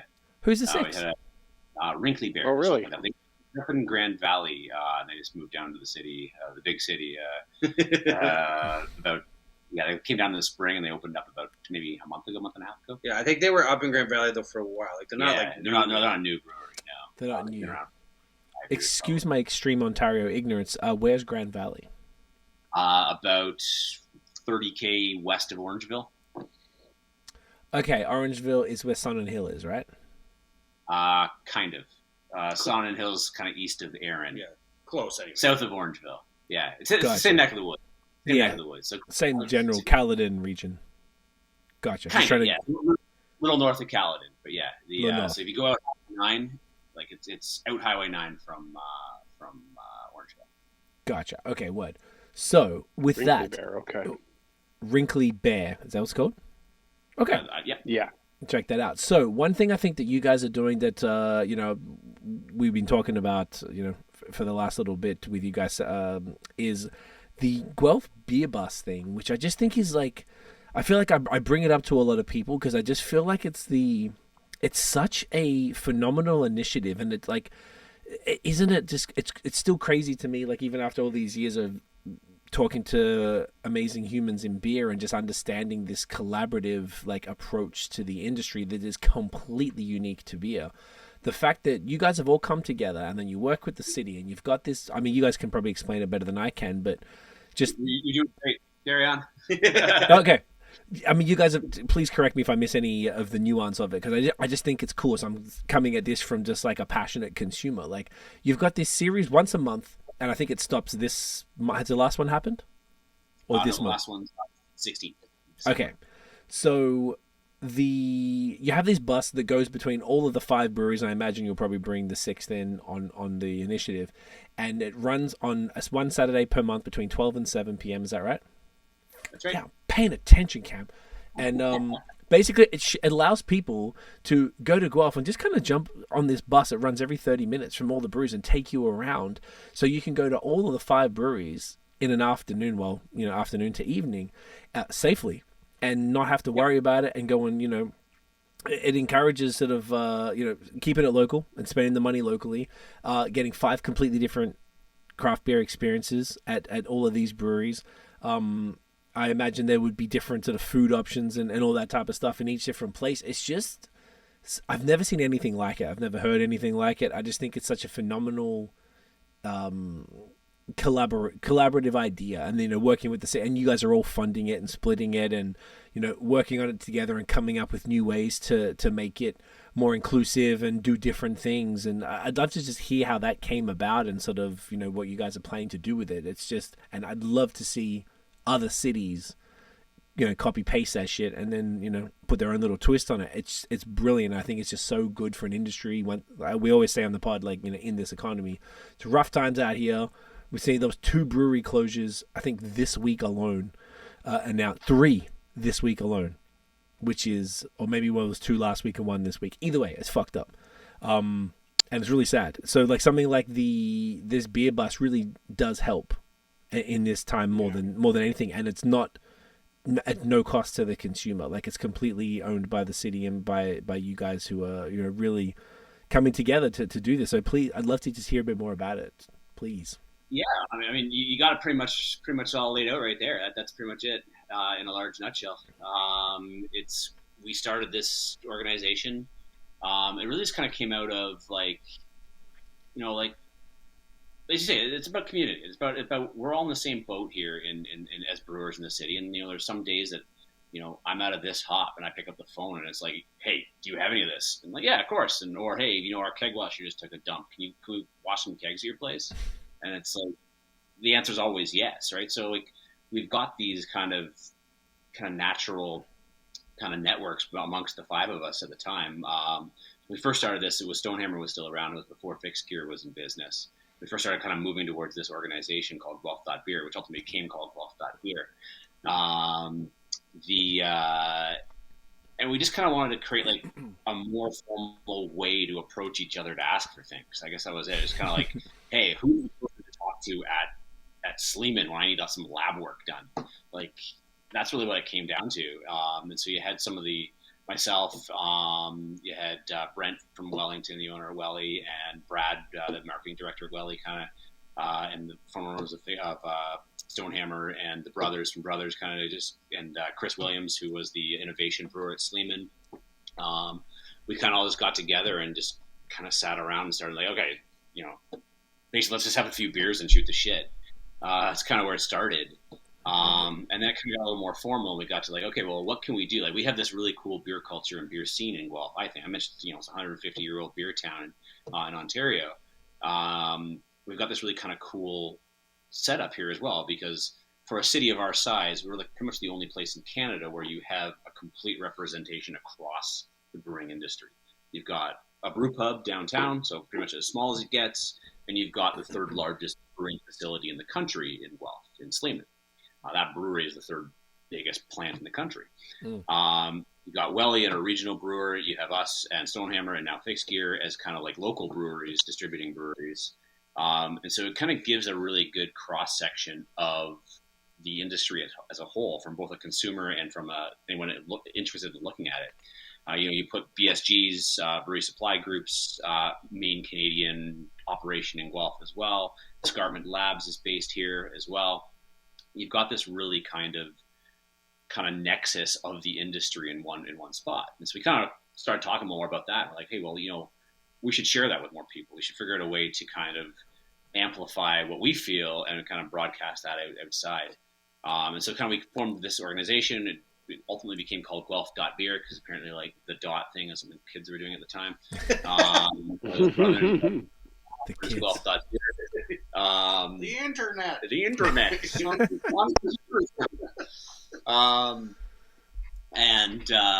we started this organization, and it's kind of just the intent of this organization is basically to kind of work to promote Guelph as a beer destination, or knowledge of Guelph as a brewing center. And we started talking about how to make that happen, and the beer bus just became one of those things we kind of floated. Like, hey, wouldn't this be cool if we could have like a hop on, hop off bus tour of Guelph breweries? And we called up Guelph Transit, and they're like, do you want to do this? We're like, absolutely. So we have, a dedicated bus route that is just runs one Saturday a month. It's a Guelph Transit bus route. The buses come down the hot lane saying Guelph.Beer, next stop Royal City, next stop Wellington. It works so well because I think as a group in this city, we all work very well together. And it's because everyone's involved in it. It's not like, hey, there's 5 breweries, but only 3 of them are on the bus, right? It's like, it's everybody involved, bought in to making this work, and what we have to do to make it work. And then it is a lot of work to put it on. There's a lot of organization that goes into it. There's a lot of expense that goes into it. But ultimately it's a really cool experience. And I think we've had a lot of really good feedback from folks that do it. I think everybody that likes beer in Guelph's ridden the bus a couple of times. We're just finishing our 3rd year doing it now. Everyone who loves beer in Guelph probably ridden the beer bus at least once. But what we're starting to see is a lot of folks coming in from out of town to ride it, because they've heard about it. We got a write up in the front page of the business section of the Globe this year about it. We actually just won an Ontario Tourism Award, the best culinary tourism event of the year for the beer bus in October. It's a pretty cool thing. And again, I think it's just a really good example of, they always talk about Guelph being like this kind of like, weird little hippie Mecca kind of thing. And that's kind of what it is. It's a reflection of that, I think. It works just because it's a partnership between the city, Guelph Transit, all the industry in the town. So it's just a cool thing. And awesome. People have a lot of fun. So and as cool, you say, one of the biggest appeals to us with running this is like, it's a safe way to get everybody in our spaces and out of our spaces and through our spaces. If you get the boys to go on a brewery tour, somebody's stuck behind the wheel.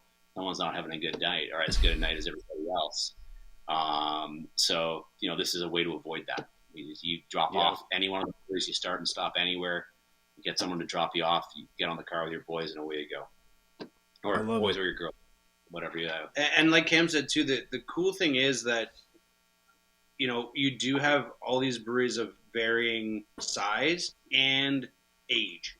Mm-hmm. Right, so you have, like he said, we're lucky that Wellington was here for a long time and helped pave the way for the rest of us to do what we're doing. And Sleeman was here before them, right? And you do get people that come and they're like, well, Sleeman's not a craft brewery, why are they on the bus? You're like, because it's part of Guelph beer culture. They're they've been here forever, and when you go there, it's really cool, right? It's really cool, and we've done, we've gone in and done like tours with them before too.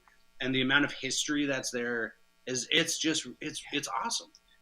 Yeah, and we are so fortunate as an industry that we have them here, because they've solved problems that we don't even know we have, right? Or we don't even know what to look for.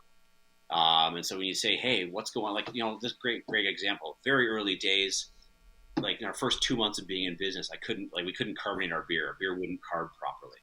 And, we're a small, we used to have a 4-barrel beer brew house. So we had really short tanks, and I just couldn't get our beer to carbonate. I'm like, I don't understand what's going on. Everything I'm reading is just not working properly. And I called up a contact I had at Sleeman, and he walked in the door, and I'm like, I can't carb our beer. He goes, your bright tanks are too short. Talk to you later. The head of the beer over the carb stone wasn't enough for the CO2 to absorb before it reached the headspace. So basically, we're carbing beer off the headspace in the tank, and it's like that's someone who really just, rather than having it dissolve through a diffusion from the stone, it was just running right through and hitting the headspace. There's a couple other things that were involved in that as well, but like right off the bat, it's like, oh yeah, like someone who's been doing this for 30 years just walked in and was like, oh yeah, this. Wow. And they were right. And it's like just being able to have access to that kind of expertise and that kind of help. It's invaluable. Sometimes that's all it takes. It's really it's really cool to have put that together, and like what it's making me think of is most people who have been interested in the beer scene for any length of time have been on a lot of those like brewery bus tours, like in any given city, but like which are usually run by private companies. And I'm not fronting on them because I know a lot of the people who run those, and they usually put on a very good tour. And it's a really cool business model, and they usually have a lot of passion for the local beer scene.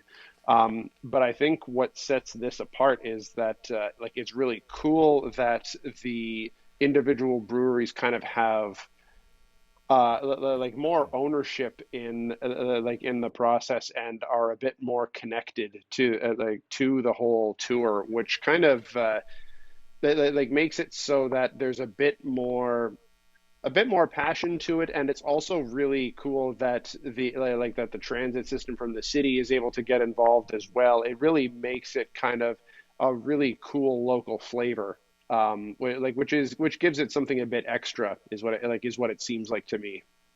Yeah, you're right. Absolutely. The thing that I like the beer bus tour as well, like where you go, you get on the bus and they take you around. But the thing that steps out about the Guelph.Beer bus for me is that it's at your own pace. You're having a good time. You're feeling the vibe in a place, and somebody's like, "All right, let's go. Get in the bus. Next spot." Right? But like on this one, it's like, hey, you go out and you're at fixed gear, and you're loving the way it feels there that day. You don't have to go anywhere else. You can stay there, and come back next month and hit the other spots. Right? Like it's that kind of thing. So it's just so much more, I think, just user focus or experience focus or experiential for. On it. And it's just more guided to what they want, that customer wants, that participant wants on the beer bus that day. So yeah. Plus the costs are absorbed by you guys. The costs are all absorbed by us, yeah. So this is something that we want to put on. Incredibly generous. Well, we have a little bit of an interest. We do have a full house most days that we're doing it. So it's not entirely altruistic. There is capitalism. Yeah. Hey, look. I'm with the shits. I fuck with capitalism, but I'm not mad at that. But it's still unheard of. Essentially, is kind of, I think what even Nate was saying. Like I've never seen anything like that, and I think it's super dope. Yeah. The Sleeman thing's interesting. So now I'm in Hamilton. I've been spending a bit more time in Western New York, like Buffalo and Rochester. And I got some friends out there. And early this year, I went out to meet up with them for the first trip since we'd sort of moved, and we went to Genesee Brew House in downtown Rochester. And these dudes. I like Dinosaur Barbecue there too. Sorry, didn't mean to interrupt. Who? Dinosaur Barbecue next time you're in Rochester. Okay. I was there 2 days ago, but I did not go. Okay. Yeah, that's the one. Dinosaur Barbecue. Dinosaur Barbecue. Yeah, super. Okay. Anyway, sorry. Little aside. Noted. No, very noted. It was just something I noticed. These guys were obsessed with Genesee, and it was like, I know they're essentially like a macro or whatever, but it seems that Sleeman is kind of the same thing there, that like Genesee paved the way and helps all the craft breweries, and what you just described with Sleeman, which I wasn't aware of, similar thing. And I feel like that's a cool parallel. Like it makes it sort of like, oh, okay, they're this like beloved brewery that were kind of bought by Sapporo. It is what it is, but they still, like you said, have this long history in town, and they proactively don't go out of their way to kind of make life difficult for everybody else. They're like, hey, let's all work together. It's we're still a community. I think that's super cool. Yeah. I love it. Absolutely. That is really cool. I They was can look, really time and their talent for sure, and sharing Which it with is- us. You know, one of the coolest days of my life when one of the brewers there called me up. He's like, "Yo, can I borrow some hops?" And I'm just like, "What the fuck? Maybe." How many metric tons are you after? He's like, "Oh, I just need 5." I'm like, "Yeah, absolutely." metric tons. That was a cool. It was a cool moment. Really, you need help from me? Okay, yeah. See, Totally full can. circle again. I love to see it. Looking at the time, next beer, boys. I know. I think I told you it wasn't going to go 2 hours. So Yep. I'm gonna say Snowed In is the next one. Okay. So I'll preface that with, for Christmas for the last couple of years, we've made these 2 beers. So you'll notice that the Snowed In and the Longest Night, if you look at the cans, they kind of match each other. Mm-hmm. Yep. Oh yeah. Yeah, so those are 2 sort of beers that we release at Christmas that are very, very different, but they kind of scratch different itches for the holiday time or the holiday palate. So Snowed In, we put a tart beer on there. It's a kettle sour with cranberry and orange, so it's supposed to mimic that sort of, the cranberry sauce that you get at Christmas time.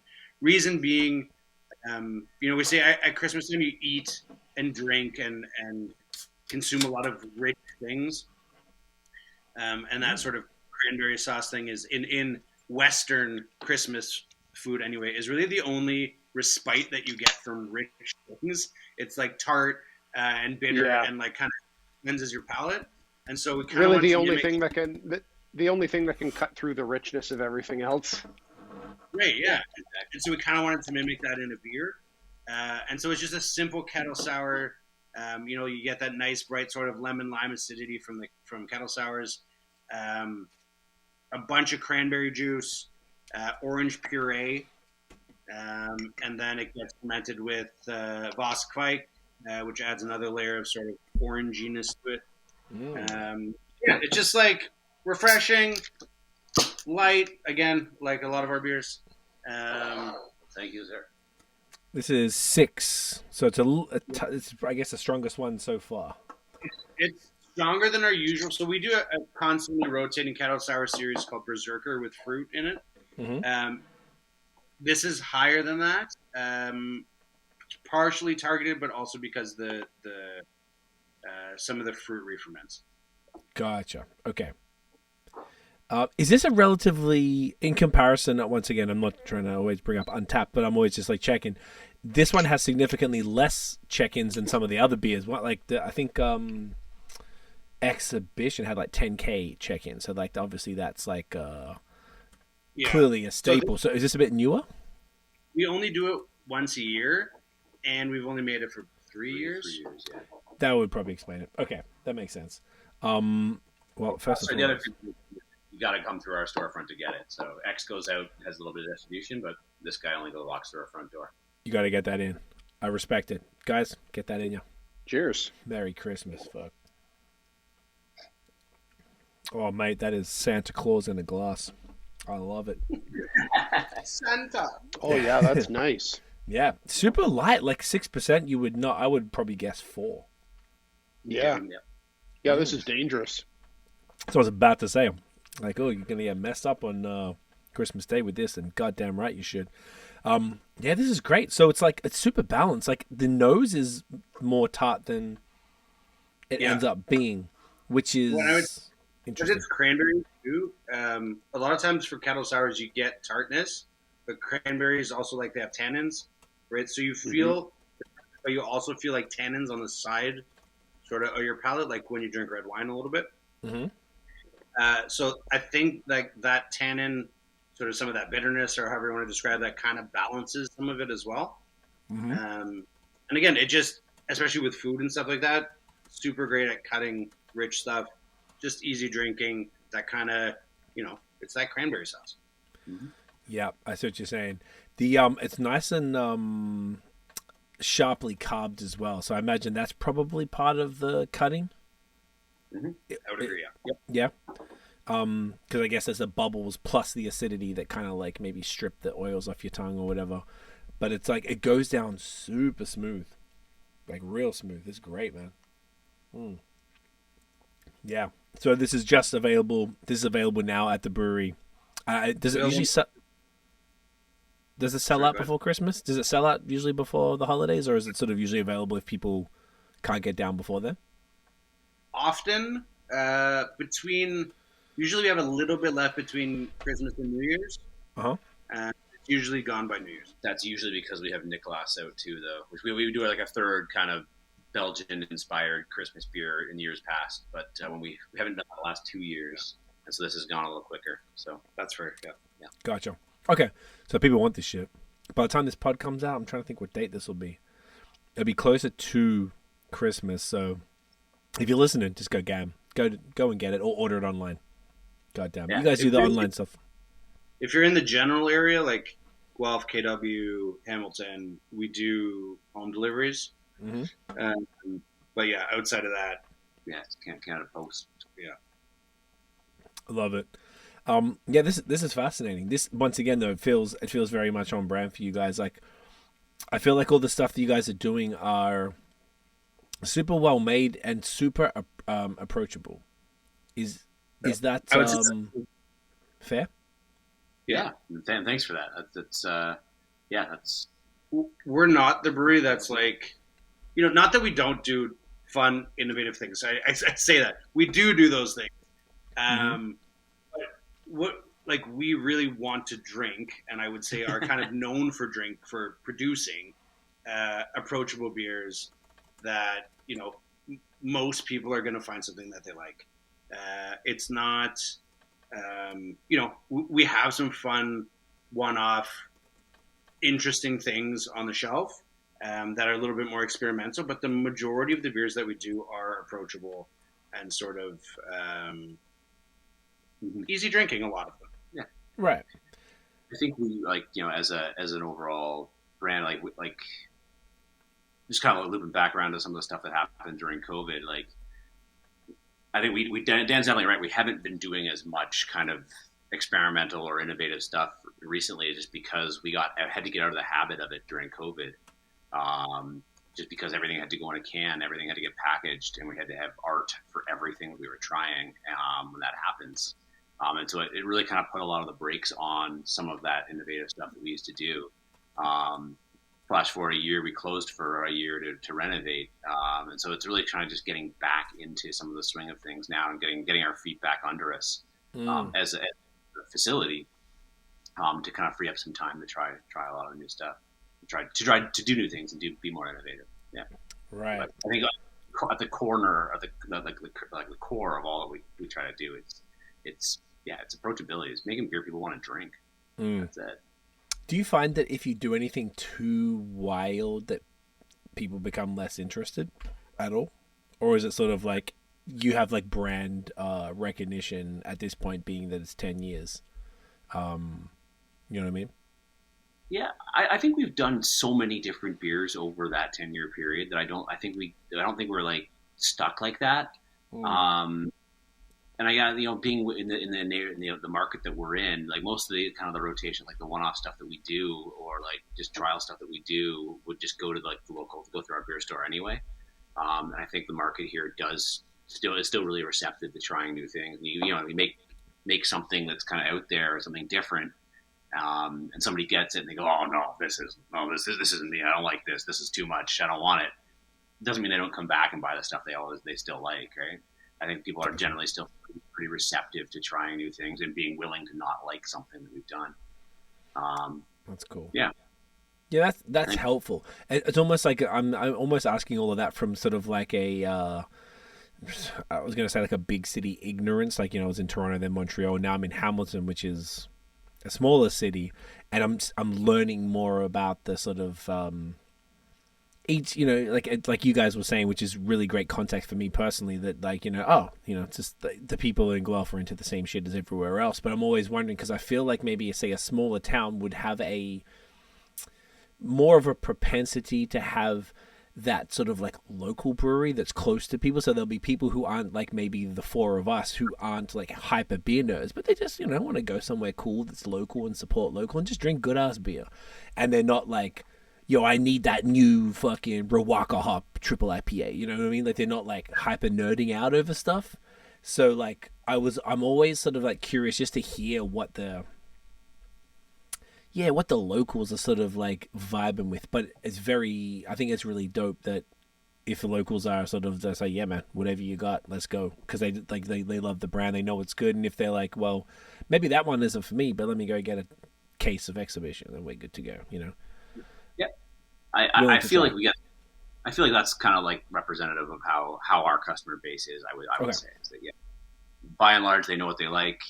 You know, one of the things that Guy Collins used to say back in the day was like, you know, we make all kinds of different beers. You're not going to like everything, but you'll probably like something.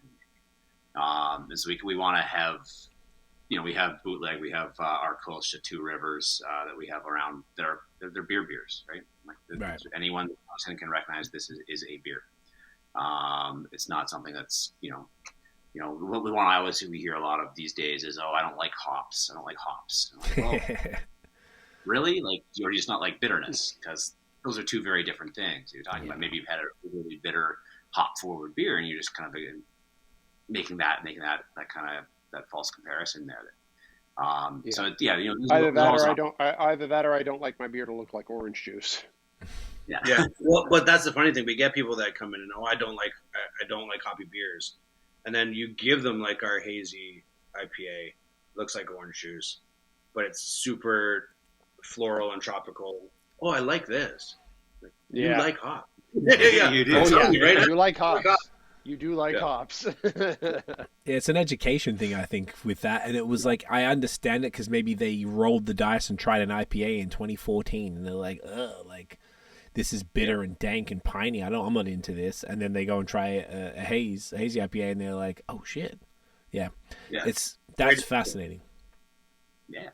Well, and for us too, like, you know, as a small brewery, I think in the era that this brewery came around in, it was, you know, everyone was trying to do, I don't want to say the craziest thing, but like there was a lot of like pushing the envelope of like adding crazy ingredients and like doing weird things to be able to say that we did them, and that's fun.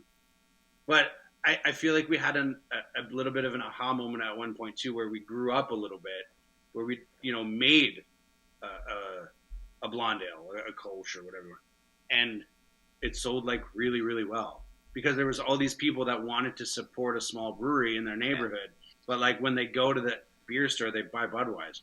Yeah, right. Gotcha. They're not looking for an IPA or a stout. They want to drink a beer, and they'll happily support a small brewery. But you have to make something that they like.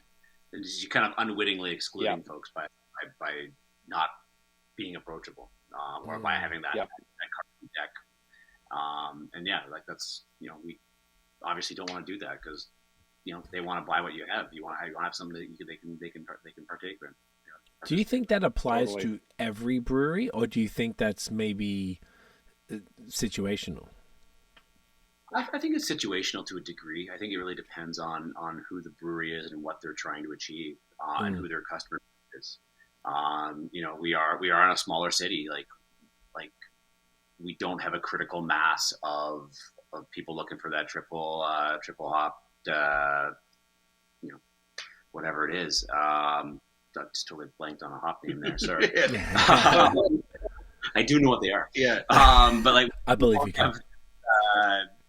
We don't have that critical mass of those people that can support a brewery like us. So we do need to be a little bit wider appeal. But there are breweries out there that do have that, and do that very well. It's just, I think it really just depends on who they are as a company and what they're trying to achieve. And where they want to sell. Exactly. Right. Mm-hmm. Overall, then, in Guelph, would you say that there would be, and I'm trying to get the picture because, like I said, I need to spend more time, and I realize how close it's, like 45, 50 minutes away. So it's super close to me. So I'm really trying to just like get the lay of the land now that I've been here a bit. across all the I guess now 6 breweries, like, would you say that sort of every sort of thing is represented within those 6 breweries, or is there some things that are maybe not as heavy out there? Whether that's like, say like, the more like quote unquote like hype shit, like, pastry stouts and smoothie sours and like intense haze with like crazy, that type of shit. Is that represented well out there, or is that not really much of a thing and there's other stuff? Like, what, because obviously I know about Wellington and now I'm learning a lot more about you guys. I'm not as familiar with the rest. I know a bit about Sleeman, obviously, but the other guys I'm still a bit new to. I need to learn more. What's that sort of like general area vibe? I wouldn't say that we have anyone here who specializes in any one particular spot. I think all the folks in town here kind of do a cross section of the industry, a wider variety of things. We don't have anyone who is, we only make hazies. Like, there definitely isn't that. Although in the wider area, so yeah. like if you're talking about Guelph, Kitchener-Waterloo, Cambridge, sort of that, then you do run into some of that specialized stuff, but that's starting to change now. Like, Rob at Shortfinger makes really great beer, but he'll be the first to tell you too that he's making a lot more lager and pale ale than he ever thought he was going to when he started a mixed fermentation brewery. Right? Barncat was making really great hazy beers for a long time, and they're no longer there. So there was some of that specialization in the general area, but I think in Guelph, in and of itself, you do have some nods to, again, Wellington making some British style beer and things like that. But even they've, I think, changed up a lot of their core lineup in the last couple of years, that a lot of that stuff isn't as prevalent as it was. I think you have a lot of breweries doing a wide variety of beers.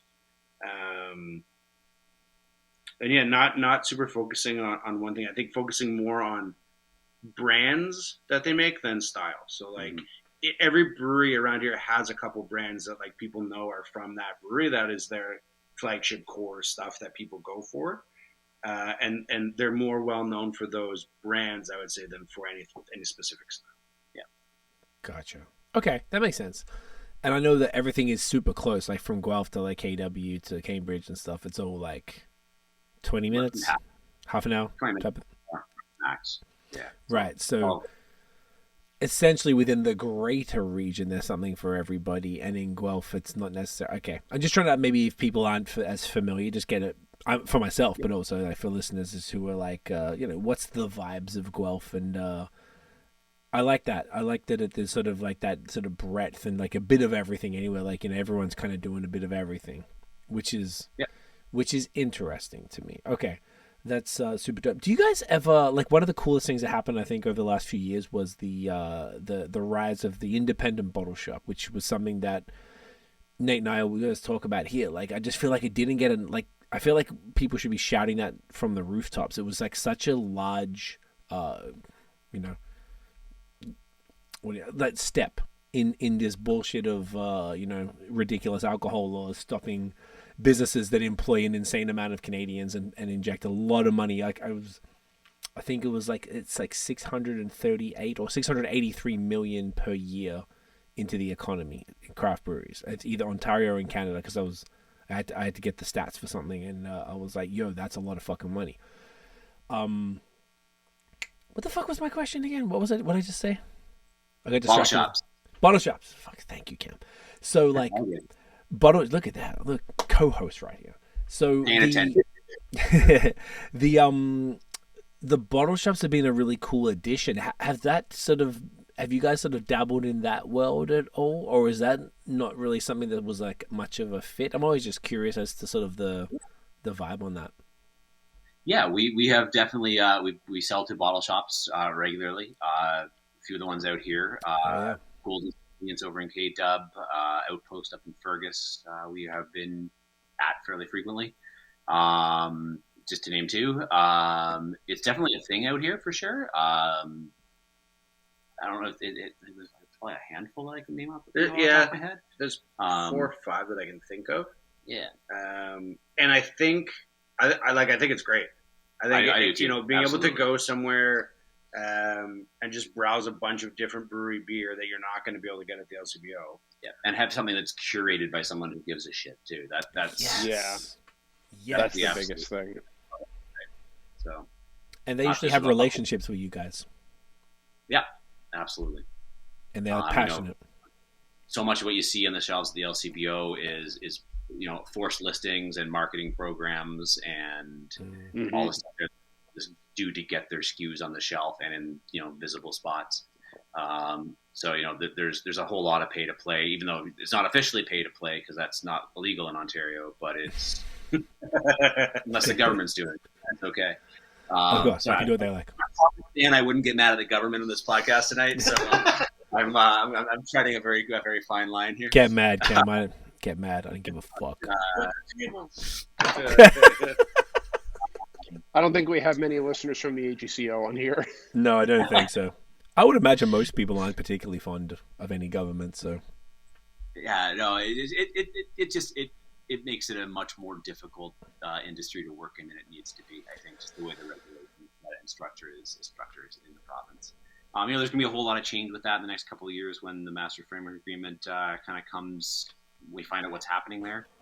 Full stop, what's happening there. But change may not always be the best. May not always be the best thing unless it's done well. As regards to alcohol legislation in Ontario, it's kind of inevitable and everything. But the way this is going to break down is going to have generational impact on this industry in this province, and how those decisions are made in the next couple of years. The OCB spent a lot of time and energy lobbying on what tax, we need, industry we need to see, like what needs to change from an industry perspective. And so it's just a case of hoping that message gets through. They've been very good at keeping up to date on what's going on, and what some of the bigger impacts of those legislation changes are going to be. But no, I don't want to turn things on a bummer here by any means. But it's going to make what happens in the next 2 years is going to have a generational impact on this industry in Ontario. I don't think it's a bummer. We've been talking about it a bunch, and I feel like it's like when we were doing podcasts during deep COVID, if you didn't talk about the impacts of COVID, it was kind of weird. So I feel like, and the response that we've been getting from people has been quite positive whenever, we're having breweries who are bold enough to just be honest about it. So I don't think it's negative. I think we have to just talk about the landscape as it is. And what do you guys think about the OCB? That is it like keepbeerlocal.ca, if I'm not mistaken, where it allows you to email your local MP and say, hey, this is my brewery, please reduce the tax. How do you guys feel about that? Do you think that's an important initiative? Absolutely, it is. We're members of the OCB. We participated in that letter writing campaign from the business standpoint. The truth of the matter, and from my perspective on it, or from my understanding of it, is most MPPs in Ontario have no idea how beer is taxed in this province, because why would they? And when you explain to them, hey, this is the actual situation, they go, oh yeah, that's fucked up. Why do we do it that way? I don't know. Someone wrote the laws and we do it that way. And so a lot of this is just about awareness, right? And it's if enough people start sending these letters to their MPPs, to the Minister of Finance, eventually the people in their offices have to pay attention to it. Like, why are we getting all these letters about beer tax? And so I think that doing that does play a pretty big impact in creating in that conversation, creating that awareness for a lot of those people that make these decisions. So yeah, I think the OCB's campaign has had a pretty big impact in the province, and at government. The feedback that we've had, everyone learned about this. Everybody was talking about this. The bounce didn't ultimately go our way this time around. I'm not the expert or the source on this, but the feedback that we've been given from the OCB is that we're not getting any tax reform anytime soon. It's going to be discussed as part of the Master Framework Agreement. So don't quote me as Cam Fryer saying that. That's not necessarily the official government position. I understood the reporting on this, but yeah, we're not going to see anything in the short term on this one. It's going to be about 2 years before any changes made there. And the thing that we're kind of why this is so important. So here I go. I'm going down the rabbit hole. Let her rip, brother. Let her rip. Welcome to my life, guys. Welcome to my life. Yeah. In Ontario, you really don't have many mid-sized breweries. You have mega breweries, you have small breweries.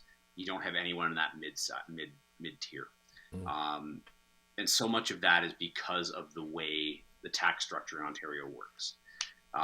Whether you are Steam Whistle or whether you're Royal City or whether you're Brothers, you pay the same tax rate on the beer you make. If you're Molson, you pay more. They pay more. But there's no marginal tax rates within that framework or within that structure. So you have basically 95% of the breweries in Ontario making about 11% of the beer being taxed the exact same way. Right. So having some kind of marginality in there such that, when you hit this tier, you pay X. When you hit this tier, you pay X plus 2. When this tier, you pay X plus 3 until you get back to that top kind of small brewer rate. Makes a lot of sense. And that's what they do in every other province in Canada. Right. Don't quote me on that one, but almost every other province in Canada, they do that, where there is a marginal tax structure. They do it with the federal excise tax that we pay. It makes a lot of sense. Is when you cross this production threshold, anything you make beyond that goes up in taxes. In the province, this is what you pay until you cross that production threshold, and then you owe everything behind it that you would have owed before you made that much beer. So there's a real disincentive to growth in this province for breweries. There's a real, and the tax structure is really, really difficult for smaller producers such as ourselves to be able to manage. Taxes are even to report. Yeah. And I've been filing beer tax returns for 10 years in this province, and it still takes me a solid day every month to do it. And Dan does it. Dan's doing a lot of it now too. It's a solid day's worth of labor to get that tax return done every month. That's just, wow. Assuming you work a 40-hour week, that's your 1/20th a year for your 5% of your productive time every month gone. That's a lot of time. It's a lot of time, and it's needless in my humble opinion. I'm not trying to say we shouldn't pay taxes. I absolutely believe in taxation and the social contract and all that stuff, and I know alcohol has an effect on society, and we need to pay taxes for making it. I'm on board with that. I just want it to look a little bit more representative of how it does across the rest of the country. There's no reason they don't like beer better in Alberta or BC than they do in Ontario, but it's a lot easier to do it out there than it is here for a bunch of reasons. But taxation being one of the main ones. It's just they pay way less than we do. Yeah. That was that was well explained, man. I think that was great. That was a really cool summary. And as someone, I'm a business owner and I have to do all the tax bullshit. It's a nightmare, and I can only imagine what it would be to do that. I detest having to do all that stuff because I'm like, this is just you're just making me do stuff to pay you money. As soon as you earn more than 30K, you got to get the tax number. I'm like, yo, I'm a fucking agent for the government. All I'm doing is taxing my clients to then give you money. That's all I am. I'm like, when you see the reality of it all, and then now as a homeowner here and stuff, I'm on top of all of this stuff and extra bitter and mad about it because none of it is logical. None of it is logical. The whole shit top to bottom is completely insane, and alcohol is 10x anything else that I have to deal with as far as the insanity, because it's dealing with laws from the literal depression and literal prohibition that for some reason these people who make these fucking decisions don't think it's worth changing to get with the times. I don't. It's just so obscene. I think so much they don't know, right? They don't know. They heard, people have heard that, oh yeah, Ontario has weird liquor laws, and that's all they've heard. But when you hear the actual practical application of it, it makes they go, what? Why do we do it that way? You're doing it. You're doing it. Someone should do something about this. Yeah. We did our Oktoberfest back in the end of the last week of September, and this is a great example of why Ontario's laws are stupid. So we had to get an SOP, so a special occasion permit, to be able to pour beer outside of our licensed area. So we can't just extend our well, actually, sorry, I found out after the fact we could have, despite what the AGCO agent told me. So the person that works for the AGCO didn't even know their own policies because I was asking about this. Gotcha. Anyway, long story short, we got an SOP to serve beer directly over the line of our back door. Awesome. But because of laws in Ontario, we weren't allowed to cross beer between the two spaces. So from the paperwork perspective, we had to sell beer to ourselves on our own SOP, move that beer immediately out of our production facility, and anyone who had any of that beer in a glass was not allowed to bring it back into the place it was made and lived 10 minutes ago. Because lots. It was great. It was great. It's stupid. You're trying to explain to people, like, no, you're actually not allowed to bring that beer. Yeah, you're right. It is our beer. It is from here. It was made in that tank that you can look at and point at. But now it is no longer allowed in this building. That sounds like a joke. That sounds like a joke. That should be a joke. It should be.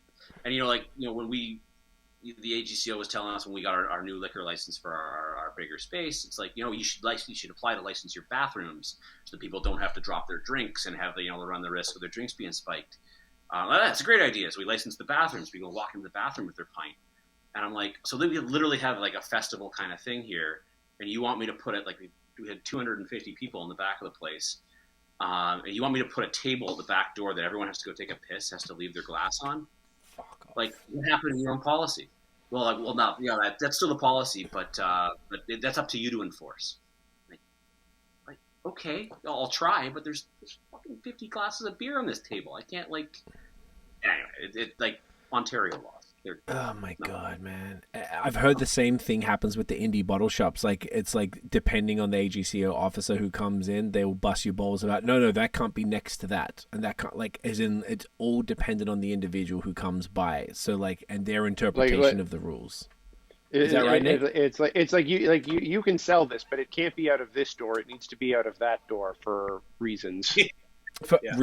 Yeah, it's just, I just don't understand. Go on. Thing too is it's like let's ask that guy, okay, what's the reason? Tell me why. If there's a very legit good reason for why this beer can't cross this line, I'm listening. And if you can convince me that, hey, okay, yeah, you're right, that beer can't cross that line, but like no one knows what those reasons are.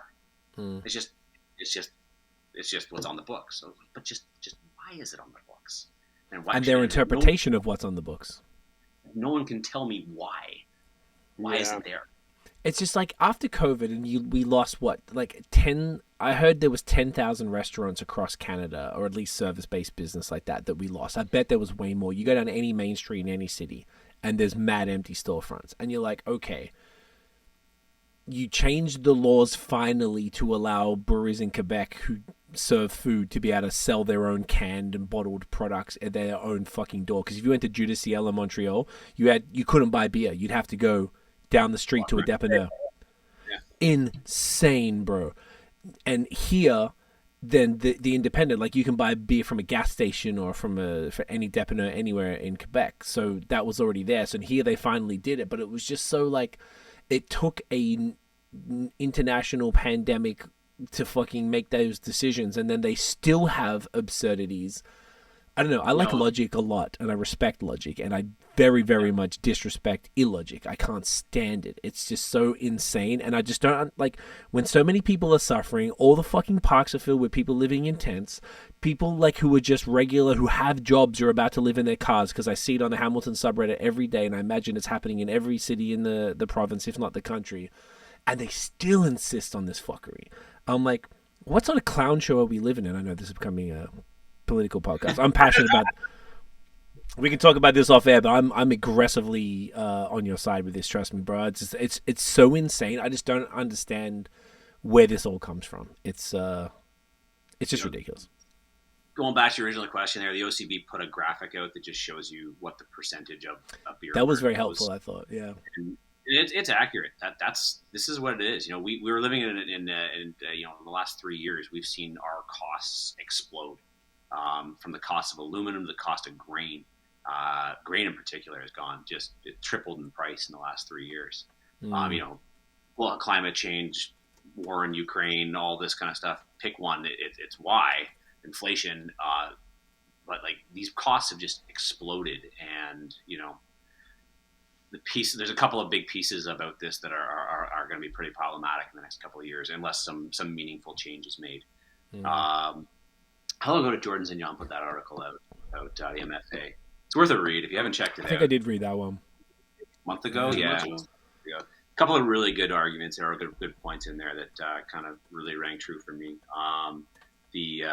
In particular, what happens when the beer tax freeze stops. So in 2020, provincial government froze beer tax. So beer tax was on an auto escalator every year. It went up 3 cents a liter, approximately. But they froze those increases in 2020. But they didn't freeze the increases. They offset them and they delayed them until time as 2024 rolls around, when they will be indexed to inflation and reinstated. Yep, that sounds about right. So effectively, if nothing changes before March, they're going to put, 12, 14 cents extra on a liter of beer in taxes, production taxes. And honestly, that puts people out of business. That puts people out of business. It absolutely does. The margin on beer, especially packaged or retail beer, is really thin. Not depressing. Yeah, let's start drinking another beer. Yes. Right before we crack the other beer, does anyone need a bathroom? Because I'm do we do a quick pause? We can all just hit the bar. Oh, you guys good? I'm good. I'm good too. If you guys have to, pause it. Oh, it's just me. No, you guys can keep crack. If 3 versus 1, I just got to go. So I'll just mute myself. Start cracking. Yeah, I'll be back. Why don't we keep it going then? You guys keep it going. I'll be back in 45 seconds. So it's no dramas. Product's working then. That's all right. Yeah, it's doing what it's intended. You do the Leslie Nielsen and Naked Gun and just leave the mic on when you go to cover up there. Yeah, right. I'll bring it with me. Next one is the Dark Ale. Longest night. Longest night. Alrighty. Yeah. The other holiday beer. The other holiday beer. Shout out. Big up Santa. Yeah. So this one. Sorry, go ahead. Oh, sorry. I was just gonna say. So most of what we've drank tonight, I think actually this actually tops up one of your holiday gift packs, right? The 5 that we've done so far. Yes, correct. So we have a bunch of different tiers of holiday sort of packs available right now. There's one that's the big one where you get 3 of these guys, 3 of the Snowden, and then you get some exhibition Goldie and bootleg as well, and some cool swag to go with it, including a branded tumbler and some ornaments and a market bag. And then there's some other tiered stuff as well, which we sell on our website and then also out the front door. So we've been doing that sort of stuff for the last couple of years. We just find that bundling stuff together like that is convenient for people. And then there's always a merch thing that is not only available, but available at a reasonable discounted price, usually included in those things as well. So if you were to buy everything separately at the brewery, it would be significantly more. So, yep. Yeah. One of the things that I remember from buying your guys' stuff in years past when I lived a bit closer to you is I'm remembering holiday 4-packs of special kind of holiday themed beers, and and these last 2 are giving me memories of that, and that's one of the things that I'll always associate with Royal City, which is kind of cool. So tell us about Longest Night. So Longest Night is a beer inspired by a talk that our brewer Matt and I went to that Escarpment Labs put on in Toronto with the beer blogger Lars, what's his name? Lars Marius Garschol or Groschol or whatever his name is, who very much brought people's attention to Norwegian farmhouse brewing and Kveik yeast strains and things like that. And he talked about going to brew with this guy and basically making a beer from just Pilsner malt and then boiling it for a hell of a long time and then fermenting it with Kveik and just being blown away that the guy was pitching yeast at 35 degrees Celsius and that the beer was started fermenting 20 minutes later. And so this is not, we always say this is not that beer, but it's sort of inspired by that beer. So it's just Pilsner malt. It's sparged through juniper barrels, which would be traditional for the beer that we heard about, and then also sort of just from that region. Then Matt boils it for 6-ish hours. It's boiled to a reduction point, so it doesn't. The time is indeterminate, but it's a major reduction. It's generally like 6 to 8 hours. Wow. And then, Okay. yeah, very lightly hopped, and then fermented with again with Voskvike. So it has this, it's darker than you would expect from just Pilsner malt. Yeah. Like golden orangey in color, and that's just from that reduction. And then when you smell it, you get like a little bit of that there's a bit of sort of forest floor, earthy, piney sort ofness. Yeah. So you just like a hint of juniper. And then the Voskvike has this really cool orange character that it gives, but it's like cooked orange. It's like marmalade-y sort of. And then you get it when you drink it too. And it's not like what you think of when you think about orange from hops, where it's this bright sort of tropical thing. It's more like that stewed, concentrated sort of orange peel kind of. Yeah, and there's no orange in it. Again, there's some juniper in it, but all of that flavor just comes from that Voskvike, and then there's that cool caramelized character to it from the boiling. But it's very much a simple beer, but it just gets all this complexity from process, and it kind of goes back to what Cam was saying before about the ingredients are important, and of course they are. But the process, if you didn't boil this beer for 6 or 8 hours, this would be a very different beer.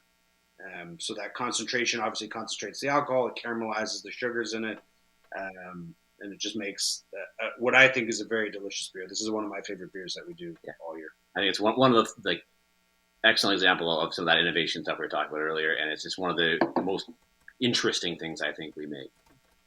Hell yeah! Right on. Gentlemen, Let's have a taste. Cheers. get that in you.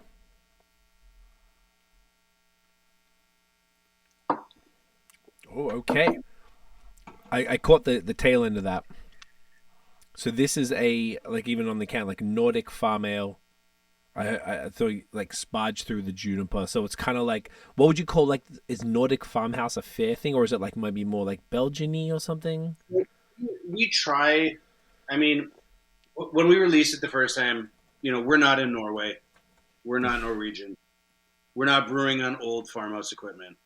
So in our mind, it's not a Norwegian farmhouse ale. Mm-hmm. But it's definitely inspired by that. So we just called it a strong, but it definitely, in spirit ticks those boxes.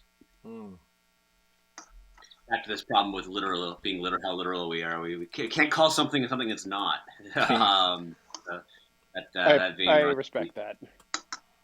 Yeah, I respect that. Yeah, this is fascinating. I haven't had a beer like this in a while. Because I guess it's more like strong ale. I understand why you called it that then. It's such it makes you sort of what? Try to place it a bit, I guess. Because, even though beer can be anything, the human mind maybe wants to put it in a box and just to kind of understand it, to be like, okay, what is this thing?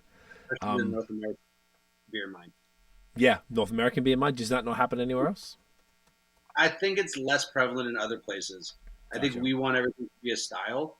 Mm-hmm. And I think if you're talking about people, Belgian or from what I understand from the Nordic countries as well, it's more just this is the beer I make, and this is what it tastes like, and we put it in style. Yeah. If you drink a lot of Belgian beer, a lot of times there's no style on it. That's a fair point. Some of them do, a lot of them don't, and it's just like a beer name. And it fits into a general style, sort of, but they don't really care, and I kind of respect that. I think especially in North America, you have to have some styles because people want to know what they're buying. It gives the customer insight into what the beers are going to be. But I think we're very dependent on those things, sometimes to a fault, where we have 75 kinds of IPA. Yeah, right? That's a fair point. Is it a good beer? Or is it not a good beer? I'm not saying we shouldn't have styles, but I know what you mean. I don't know. I find it like I'd love to get to the point. Sorry, Cam? Just the need to push it into a box, I kind of think is part of that talk about it. Yeah.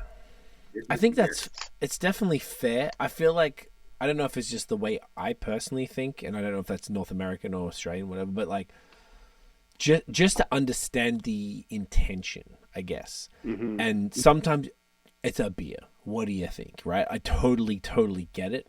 For me to seem to understand it, I think it's almost how I was introduced to beer, and I would say that would probably cover most people, with the exception of kind of what you're talking about. Dan was in like Belgium or whatever. They don't discount. It's a Belgian beer. What do you reckon? Like, I feel like everything we've had here, this is a Kolsch, this is a lager, this is a nut brown, this is a porter. Like, and yeah, oh, okay, cool. This is what they were going for. I'm like, oh, it's kind of a little bit between the two styles, but I see. Like, just to sort of, everything was put in a box, so then you approach beer in boxes. And that's the, for better or worse, probably reason that I personally would think that way, and just to understand what the intention was, because otherwise I'm like, yeah, cool, this is fascinating. And no, it's just, maybe it's like a overly, I feel like I'm just sometimes, I like logical shit. Like sometimes I just want to know what you're trying to do. I'm like, so I can understand it. So maybe it's just different thing, but it's kind of cool, like, that you've got this interesting thing, because then now it encourages more conversation to get to the bottom of it. Well, it's a little bit of this, a little bit of that. That's like equally as cool too, to try and figure it out, because it doesn't happen that often. I would say the vast majority of products that are put out there from breweries are, this is this, blah blah blah. Yeah. So this is fun. Well, and we're very minimalistic when it comes to that sort of thing. I mean, there's breweries that are definitely more minimalistic than us for style categories, but I would say we're pretty minimalistic for that. I know we joke about it, but there was a time, and I'm sure you agree, where I feel like breweries put like 3 or 4 style names in a row on the same beer. Where it was like a double dry hop farmhouse sour IPA. Right? Yes. No, you made a hop forward sour beer. Like, you don't have to call it 5 things. Right. Stop confusing people. Yeah. Particularly, I would say we're sort of opposite of that, but it does lead to things where people are like, well, the next beer that we're gonna have, the last beer that we're gonna have, for example, we put dark ale on it. A lot of people are gonna say, well, that's a stout. Well, for a variety of reasons, we didn't put stout on it, but like, you do run into things where people are like, well, I don't know if I'm gonna like it because it just says strong ale, and then it does give us and our like staff the ability to engage with people and talk about the beer and sort of explain it a bit. If someone's just buying it off a shelf, that's harder to do. Absolutely. So I think pros and cons. Yeah, you need some guideposts. Very interesting. To look at, just to give them a frame or like a reference point. But strong ale, that's a reference point. Yeah, well, and if they take the time to like read the side of the can, it says a little bit more about it. Yeah, this is actually really helpful, to be honest, because I missed most of the convo. So I was like, oh, I feel like this caught me up. And gives it an idea. But I don't know, man. It's actually kind of fun in a time where, like, even if you look at what we've had this evening, like, essentially everything was pretty much as prescribed on the can. So it's, I know what you're going. Cool. This is a Session IPA. This is a Pale Ale. This is a fucking tart beer, a sour beer. So now I'm like, all right, what are you going for? Because a strong ale, to me, the only style that uses that is a Belgian strong ale from memory. Anyway, I couldn't think of anything else. So immediately that was the tie-in. So I'm like, okay, well, there's some sort of Belgian-y thing. Maybe I'm expecting some spices and candy sugar or something, and wasn't sure. Cool, strong ale. Is that going to be darker? Is that going to be lighter? And you've kind of gone for that lighter style. It's interesting, and I feel like anything that sparks conversation, particularly around maybe a less common style, is valuable. Yeah. And there was, like, when we did this beer, there was a time at the brewery where we were, like, obsessed with Kvike. Oh, yeah, yes, you could say that. We did, like, a lot of beers with Kvike, and we fermented wine with Kvike and then blended it into beers. Nice. We did, like, all this weird stuff. And it was a lot of fun. But, like, when it came down to it, this sort of distilled version of what we would see as, like, the classic way that we learned about these sort of beers is still my favorite one, and I think it's everyone else's favorite one too. The other ones were cool. We did some cool things, and we've learned a lot about Kvike, and having Escarpment Labs in town here is really cool for us. And like when they were starting, they started out of like this brewery and Wellington. They had a room in the back. Yeah, and so we got access to a lot of those early, which was really great. And so, yeah, we're definitely not as obsessed with Kvike anymore, but there was a good year there. Yeah, there's a lot. There's a lot. Yeah. That's crazy convenient. I didn't know they were from Guelph. That makes a lot of sense. Absolutely. That's fun though. Yeah, I feel like Kvike is like sort of fewer and further between these days. But if it's used right, like, what does it deliver in this particular beer then? Because usually, I would say most of my exposure to it has been through some sort of IPA type of thing, and it would deliver that dryness and a little bit of like maybe kind of almost made it like funky or tart or something. I think so. There's a bunch of different strains of Kvike. Gotcha. Hence the Voss. Yeah, and they all sort of do their own thing. For like this one has Voss in it, and Voss. I was saying, I think you were in the washroom, so it has this like cooked orange character that it gives to a lot of beers, and I think that works in IPAs.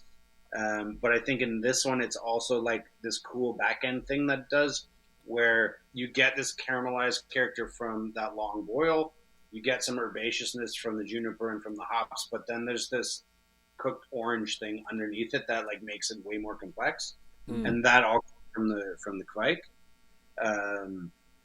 And then it again, we use a couple different strains, and we've done IPAs with them. We've done all kinds of things with them, and certain strains are just like any yeast. Certain strains are great to bring out accent hop character or whatever.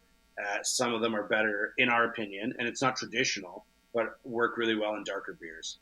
And the last beer that we'll have is also Kvike beer, and also uses a different strain, which we can talk about when we do that. Oh yeah. How do these type of beers then? Because I feel like in this day and age, unless you're like either actually Belgian or like there's very few and far between like breweries that either do stuff like this here in 2023 compared to say when you guys opened. Like when you guys opened, this was like this is what you wanted. Like I used to lose my mind over Belgian stuff early on, because if you look, you go from the English stuff that was mostly available in Ontario. It was like the Belgian stuff was so interesting in comparison. I always thought, I was just like, wow, these flavor profiles are crazy. And obviously I moved to Montreal in 2012, so like all the stuff out there was hella Belgian oriented. Today it's like I was saying, not as common. How do people typically react to something like this, particularly drinkers who maybe haven't been around for a while and haven't done that kind of flavor wheel, color wheel kind of process that all of us have? I think for this beer, like, you know, you say somebody, oh, it's inspired by Norwegian farmhouse brewing. Well, that doesn't mean anything. No. Like that. Oh, that's cool. I think people, when they try it, and if they're into sort of that complexity and the fun story and they dig it, I think there's the other half that just want to drink exhibition IPA. Like, it's just too much for them. It's like, no. Yep. Right? And we don't make beer to, like, that every person off the street's going to come in and want to drink it. Gotcha. This is one of those ones where it's, like, made for the season. It's a specialty thing that we like to make. And it sells out every year, which is great. So people like it. Hell yeah. But it's not like that Royal City sort of appeal to the masses thing. Mm-hmm. Gotcha. I think kind of go not exactly in parallel with what Dan was just saying there, and I'm telling another story here. Last weekend I was selling beer at a farmer's market in Georgetown. One of the other things that Guelph.Beer does, I didn't mention, is we share farmers markets. So we sign up for about 10 different farmers markets, and rather than having all 5 of us sitting at Guelph farmers market squinting at each other all summer long, we just rotate through that one and about 10 other markets in the area. Georgetown was one of them, and I was out there on Saturdays because we had a staffing breakdown, and I was driving the van out to the market that morning. But where I'm going with all this long-winded rambling anecdote is I think it has to do with the story. I think everyone will enjoy a beer that they enjoy the story behind it. So being able to like talk to people across the little table in the snow and cold in Georgetown and just be like, they say, well, what's this? And you explain to them, like, what kind of beer do you like? Oh, I usually drink like Coors. And then you start telling them the story of this beer. Well, this beer starts its life very similar to Coors Light. It's all base malts. One malt, palest malt, one of the palest malts you can get. It's got one hop in it. And then all of a sudden we manipulate that process. And you can kind of walk them through the Norwegian piece and how it boils this long time in the kettle and you get these cool marmalade flavors and caramel colors. And even though that's not something they're going to drink, I think when you can spin it or get them to buy in and enjoy the way, the story behind it, they're going to like that beer. Very few instances where someone's going to buy into that thing that I'm telling them across a farmer's market booth or anyone's telling them across a farmer's market booth. They're going to buy that can and they're going to go, yeah, I like this. This is cool. Oh God, that's awful. I don't ever want to try it again. They're still going to like it. And it's just a case of buying into the story behind it. And maybe they never have another one. Maybe not. But it was like a cool experience. They might enjoy it, and it might lead them into somebody else's bottle shop, and they go, "Well, I had this weird thing from Royal City. I didn't really like it. What do you have that's kind of cool, similar to Coors Light?" And then we got you. I like that though. So got them. It sounds like what you're saying is the stories of beer are often the way that you capture new drinkers. Is that fair? I think so. I think so. I don't know new drinkers, but it's the way that you excite people or interest them in what you're doing. It's the romance. Yeah. Give them some piece of it they can identify with, or something that they enjoy or think is cool, and then they'll think the stuff you're doing is cool too. I like that. That's really dope, man. Like, I guess I never really thought of it as much because, like, I don't know, like a lot of stuff. I mean, I guess every beer has a story, but I'm just trying to think. I just feel like some have a, like you said, romantic, which is a great word for it, like a more romantic story than others. Like Hazy IPA was fucking started in New England, whatever. Like it's not as maybe sexy or like maybe the lager thing or what IPAs are. What was it? Put on a boat in Burton-on-Trent in England, all that stuff. Like, shut up. So like, it's like that joke. It's always got that like little stocky guy talking to some like really hot chick, and he was like, "Well, they were put on a boat." Like, yeah, it's like that type of thing. But like something like this, that's a great meme because they're like, yeah, we all know that guy. But like something like this and stuff like, yeah, right. Like I just feel like it's more like a style that isn't as, like I was saying, not as common. That's why I was curious how people respond to it. But that is super fascinating to learn that like the story is really what like, yeah, humans react to stories. Overall, stories are very important in content and narratives and stuff like that. So if you are able to sell your product and just explaining it, and it's not like some fanciful fake ass story, it's legit. This is legitimately the way this beer came about. That it has a history outside of this country. That's something that probably most Canadians haven't. I'd never been to Norway. Sounds lit, and I think it's like a cool way to sort of approach to get people interested in something, and I think that's really what beer. It's got to be the most important thing right now, no? Like, and I think for us too, we often talk about beer in the sense of like beer's not appropriate. It's not the right word, but like picture this. Think about having this beer, on a cold night, in front of a fire. Yeah. It warms you from the inside. It's high enough alcohol. It's boozy. It's complex. You can drink it slowly. You can enjoy it. And giving those like contexts where like, if you have a drinker that drinks Coors Light or whatever, that's great. Fine. I'm happy that you like that. But maybe that's, think about this to enjoy in a different moment than you would. Yeah. 6 Coors Light in your backyard on a hot day. Yeah. Right. Maybe there's a new experience you can have here. Right. Yeah. Yep. Absolutely. And then ultimately, if you tie that experience to tie that beer to a good experience, that people look differently or they look more fondly upon craft beer or that beer or other people's beer as well. Just makes them a little bit more willing to try or open up and try different things or experience different things because maybe they want that experience. Maybe they want that feeling. And they're going to associate. You were talking earlier about nostalgia, right? Like big nostalgia. Like nostalgia is powerful. People like this. People like to feel good about times they've had, right? Yeah. So I think beer just goes so well with that, and just associating times and places, like what you were drinking, Sure who does. you're drinking. So I think tell you, more so now. Go on, Nate. sorry, go ahead. Not Greg. at all. Not at all.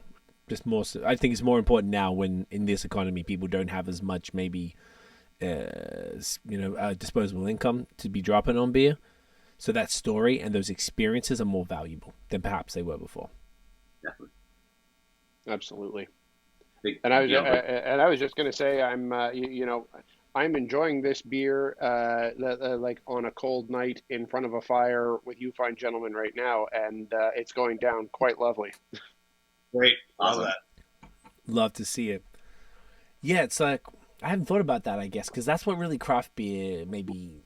I mean, it shouldn't always be about experiences because it should just be kind of normalized. But there are some styles that are truly experiences that aren't for everyday consumption and are for that situation that Nate just talked about, in front of a fire, chilling, holidays, Christmas night, Christmas Eve, something like that. Just really like soaking it up, and as an accompaniment to great food and great company, and sort of like some sort of a celebration that's out of the ordinary. If you're going to have an out of the ordinary time in life, you need to have an out of the ordinary beer to go with that.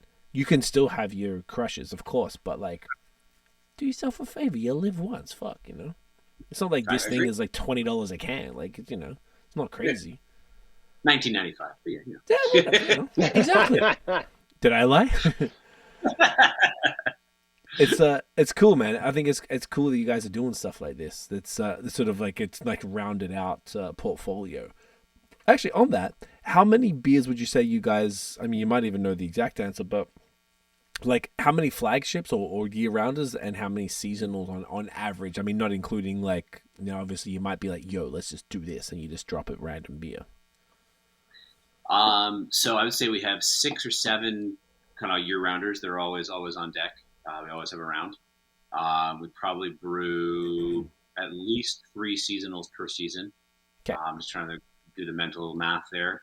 And then, we have a couple of few brews that we do just annually, specific times a year. That sounds about right. Sounds about right. We used to do a lot more just like random pop-up one-offs. With the not the state, that's not the right word, but where we're at right now on a production schedule, we do a lot less. Just like, we have time to throw in a random thing. Yeah.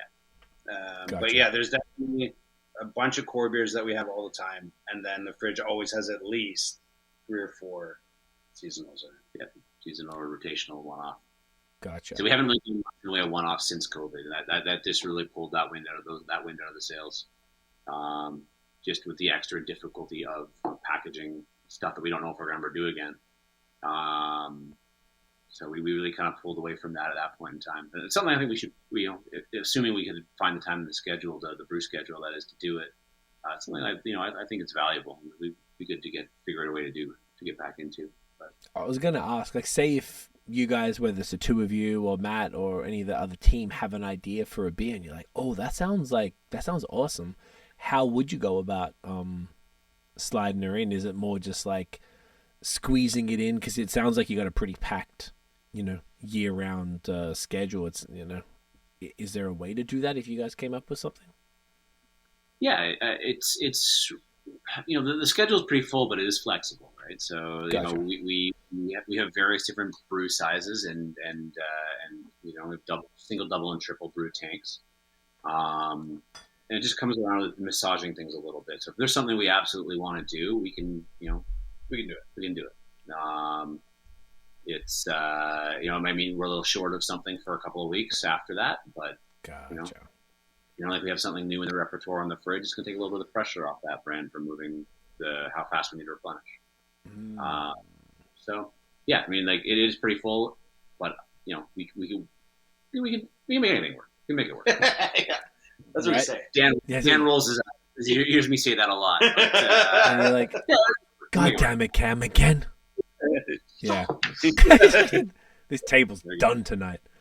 Okay, that makes sense. I mean, that's kind of cool because it sounds like that you're moving through. It's almost like it sounds like your schedule is kind of like corresponding to the moving through the SKUs, like as they go, and by the time you sort of time to brew the next one, it's wrapping up the last batch. Is that sort of how you've done it? And is it fairly consistent? It's moving away from that, I would say. It's moving into a more regular kind of rhythm. And it's just basically production demands.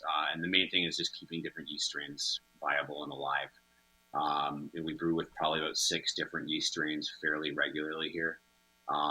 Those are very expensive if you just get one pitch out of them. So trying to figure out how to stack up brands and SKUs that use the same yeast, so we get a couple of pitches out of them, plays a big role these days. Where I was going to go with that, you mentioned earlier DSCL, and then when we first started the brewery, one of the things that I loved about, I don't know how anachronistic it is, the story of DSCL. It's like, we have the pub there, on Tuesday night we blow line 12, whatever was on line 12. Well, we have the recipe book with 120 recipes or whatever is in it, and when keg A blows, we just turn the page and brew the next beer the next day, right? Gotcha. So I'd heard that. I don't know if it's accurate or not. It's probably a little romantic again, stories, right? Here we are. That's all about. That's cool. I want to do that. And so that's, I guess, kind of where a lot of the stuff, the schedule as such as we had back in the day came from, was just like, all right, what haven't we brewed in a little bit? What's next? We'll bring that back. Times change and things progress. And we got to the point where, like, with retail demand, with LCBO requirements and stuff like that, we couldn't do that as clearly anymore. And it didn't always make the most sense seasonally either to do it. But that kind of spirit, I think, I like that spirit a lot. I like the way that kind of, I like the thinking behind the philosophy behind that. It's like, hey, cool, that's done. Turn the page. What's next? Right. And just kind of see where we go. And I think, speaking romantically, I'd love to get, a lot of the hospitality experience and some of the beers that we have on draft in the brewery here, kind of back in that kind of mold where, hey, this is gone for the year, but what's next? Right. It's not the same schedule. Like this beer doesn't always come out in October, or this beer doesn't always come out in January. It's just what's next. I feel that. I feel like there's something kind of cool to that too. Like, as far as if you look from a consumer perspective, it's like, if there's something that you love, aside from the year-rounders, if there's something that you love and you see it and like, oh, I don't know when they're going to bring it back, even though you guys might know every quarter you do it, and it kind of starts to create that demand as well. I've seen a few breweries do that. There's one brewery in the States that did that a lot. Like, they had their main SKUs and they brought them back every so often, that I felt that it was like, oh, whenever you see it, you're going to grab it, even though it's sort of a somewhat regular beer, which, depending on consumer patterns, they might not always want that. Sometimes there's a brew, what's new? But then you're like, oh, well, this latest batch of this beer is killer, man. You need to get, I don't know. I think there's something to that. I think it's just like a real fun approach to it all.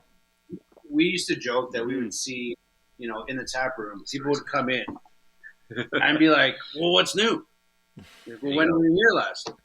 Yesterday. My favorite was always, what's new? Well, we got this. Okay. Is that it? Yeah. How much do you want, bro? Yeah. But, I mean, now we're doing, there's Put my pros boots and back cons on. to There we go. The good thing about doing less beers is, I would say, we've gotten significantly better at the beers that we do all the time. Right. Because you have a lot of insight into those beers, which is great. But yeah, you do compromise that with being less flexible with other things. So it's finding that line between those two things. Yeah. Like everything, the give and take, finding the compromise. Yeah, definitely. I do love the tweaking and the actual getting better at a beer, rather than being expected to like come up with something new every other week and like have that out there and it's this untested recipe that could be fire but could be hot garbage too. It's like it's rolling the dice for the sake of something new. Nate, I think I cut you off there. No, I was just going to say it's seeming like it's probably about time to crack into that last beer. It is. Looking at, we're coming at 2:43. I told you guys it wasn't going to be 2 hours.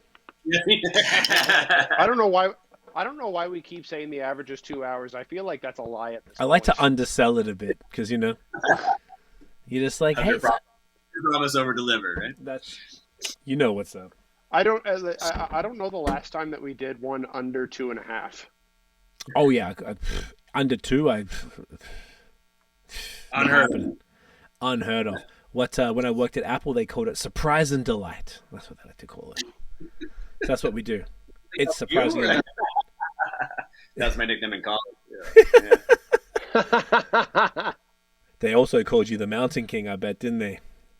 I like that. No.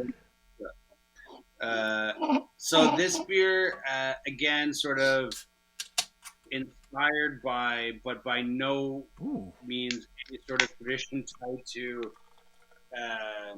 Northern European brewing. This is Matt's, one of his sort of babies. It is, for all intents and purposes, flavor-wise, very similar to a stout. Okay. A big stout. The grain bill, I would say, is much more complex than a stout. It's got a lot of grain in there, including quite a bit of rye, which Matt is very into.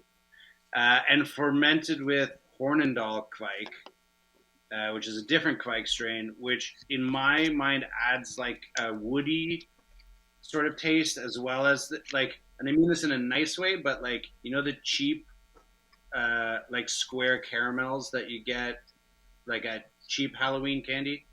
I think I know exactly what you're talking about. Yes. Craft caramel cubes. Yeah, and it has a little, they're like milky sort of. It has like a little bit of that flavor on the back end, and I mean that in like a nice way. So we called it a dark ale only because I think stout comes with some other sort of expectations, Implications, yeah. Than that, and it's fermented with Kvike, and it has all these other grains in it. And again, to us, it felt better to call it a dark ale. Although when you taste it, you're going to be like, "Oh yeah, it's roasty." I respect the distinction. Yeah, I think it's interesting that way, and it's 7% as well. Yes. Is this a fairly recent one, and also just available at the brewery? Just available at the brewery. I think this is our third time making it. Fourth Okay. time. We did one version once where we also fermented it with Cabernet Sauvignon. It was really nice. So 2 doors down from us is a place called Camille Juices. They're like an old school wine on premise spot, but they sell homebrew equipment. Yeah, supplies and all kinds of stuff like that too. So we'll when we were in our Kvike phase, we were doing all kinds of experiments with like fermenting all kinds of things with Kvike. And Pavel Kvike over here. Yeah. And so we did a co-ferment, or not a co-ferment. We fermented Mountain King with Cabernet Sauvignon with Kvike. I can see that working. Yeah, it ended up being very delicious. Mm-hmm. But yeah, it just again, Matt loves this sort of style and was playing around with Kvike for quite a long time, and this kind of just came out of that, and is a delicious beer. Yeah. This is fascinating. You're right that it's like a stout, but not. Yeah. Mm-hmm. This is like difficult to place, like the last beer too. Definitely getting that like that cola molassesy type of thing going on, almost like black licorice kind of thing. I get that too. Another thing that I get, if I can interject there, you mentioned rye, and when that comes out in a stout, it always tends to come along, I find, with a very dry finish, like much drier than like what an oatmeal stout would, for instance. And that's what I'm getting here, which I find is kind of a differentiator to what I would typically associate with with a stout of this ABV. That's fair. Yeah, and then the rye also gives it that sort of, like I said, the Kvike, I think, has this woody character, but the rye gives it that spiciness that it has as well. Yeah. You're right. It has a character too. This is That's fascinating. The body's amazing. This is a very, yeah, this is a complex beer which kind of defies style. Yeah. Which, like, so I kind of like that you went with something a bit kind of defiant of definition. Yeah, it's something that I'm not going to say feel strongly about, but we don't like calling things that they aren't. And, you know,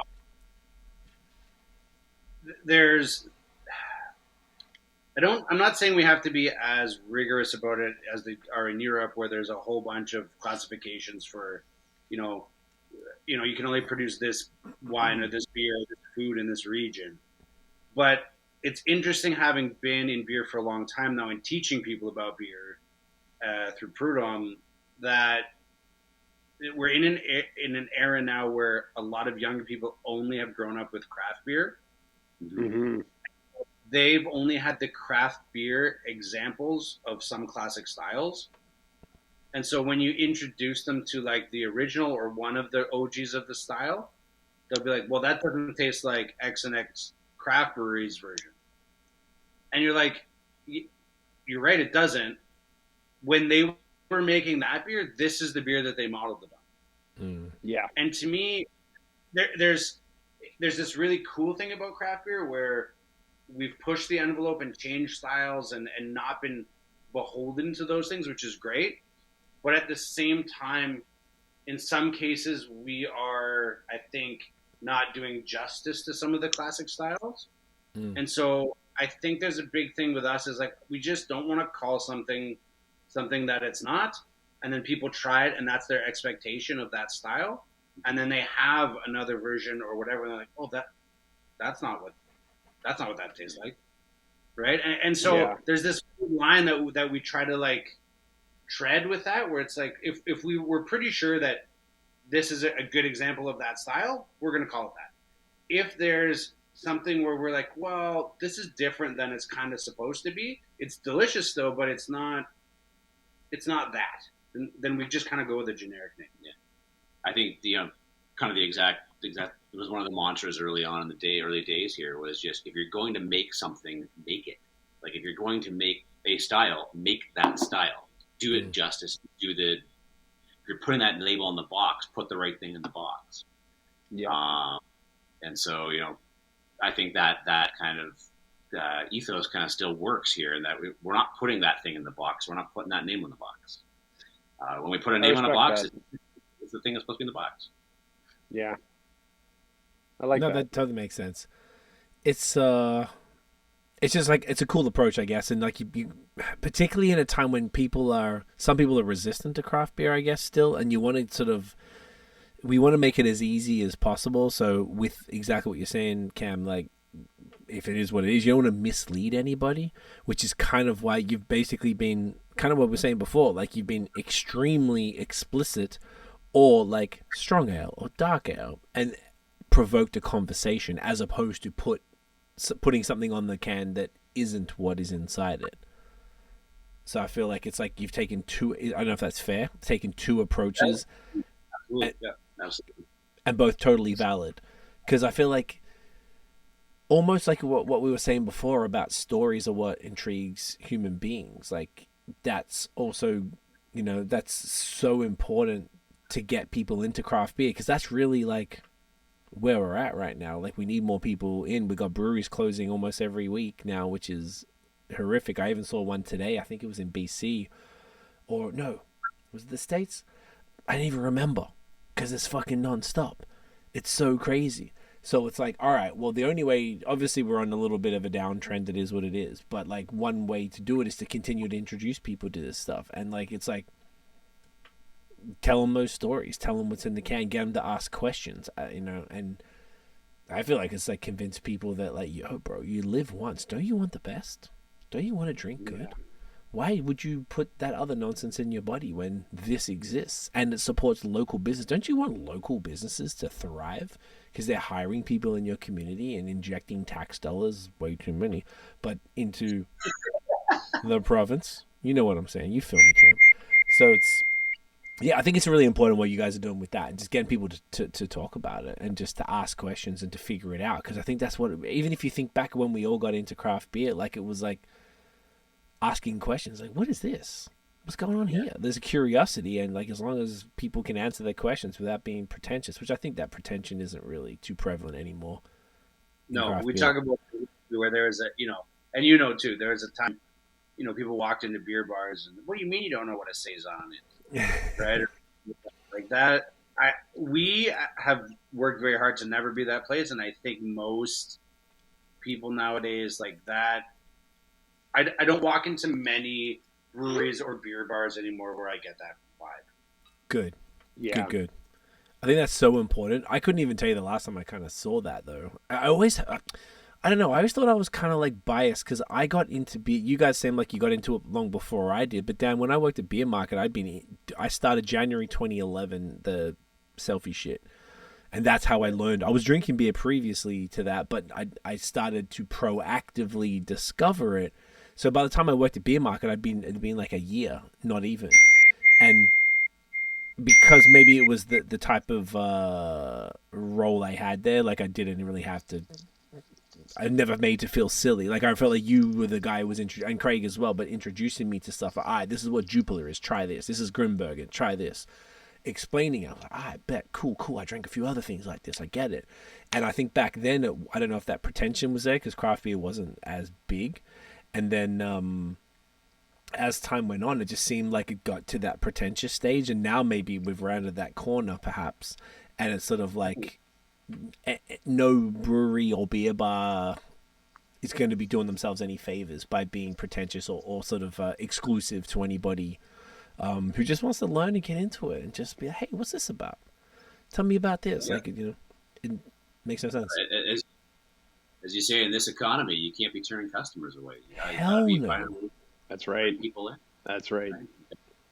It's more important than ever. And particularly for like, the breweries, which is like some of the stuff we're talking about tonight. I mean, there's the taxation, but there's also just the ridiculous archaic rules that if I made t-shirts, I can sell them anywhere, and you make this other product, and now all of these 8 million rules stop you from thriving.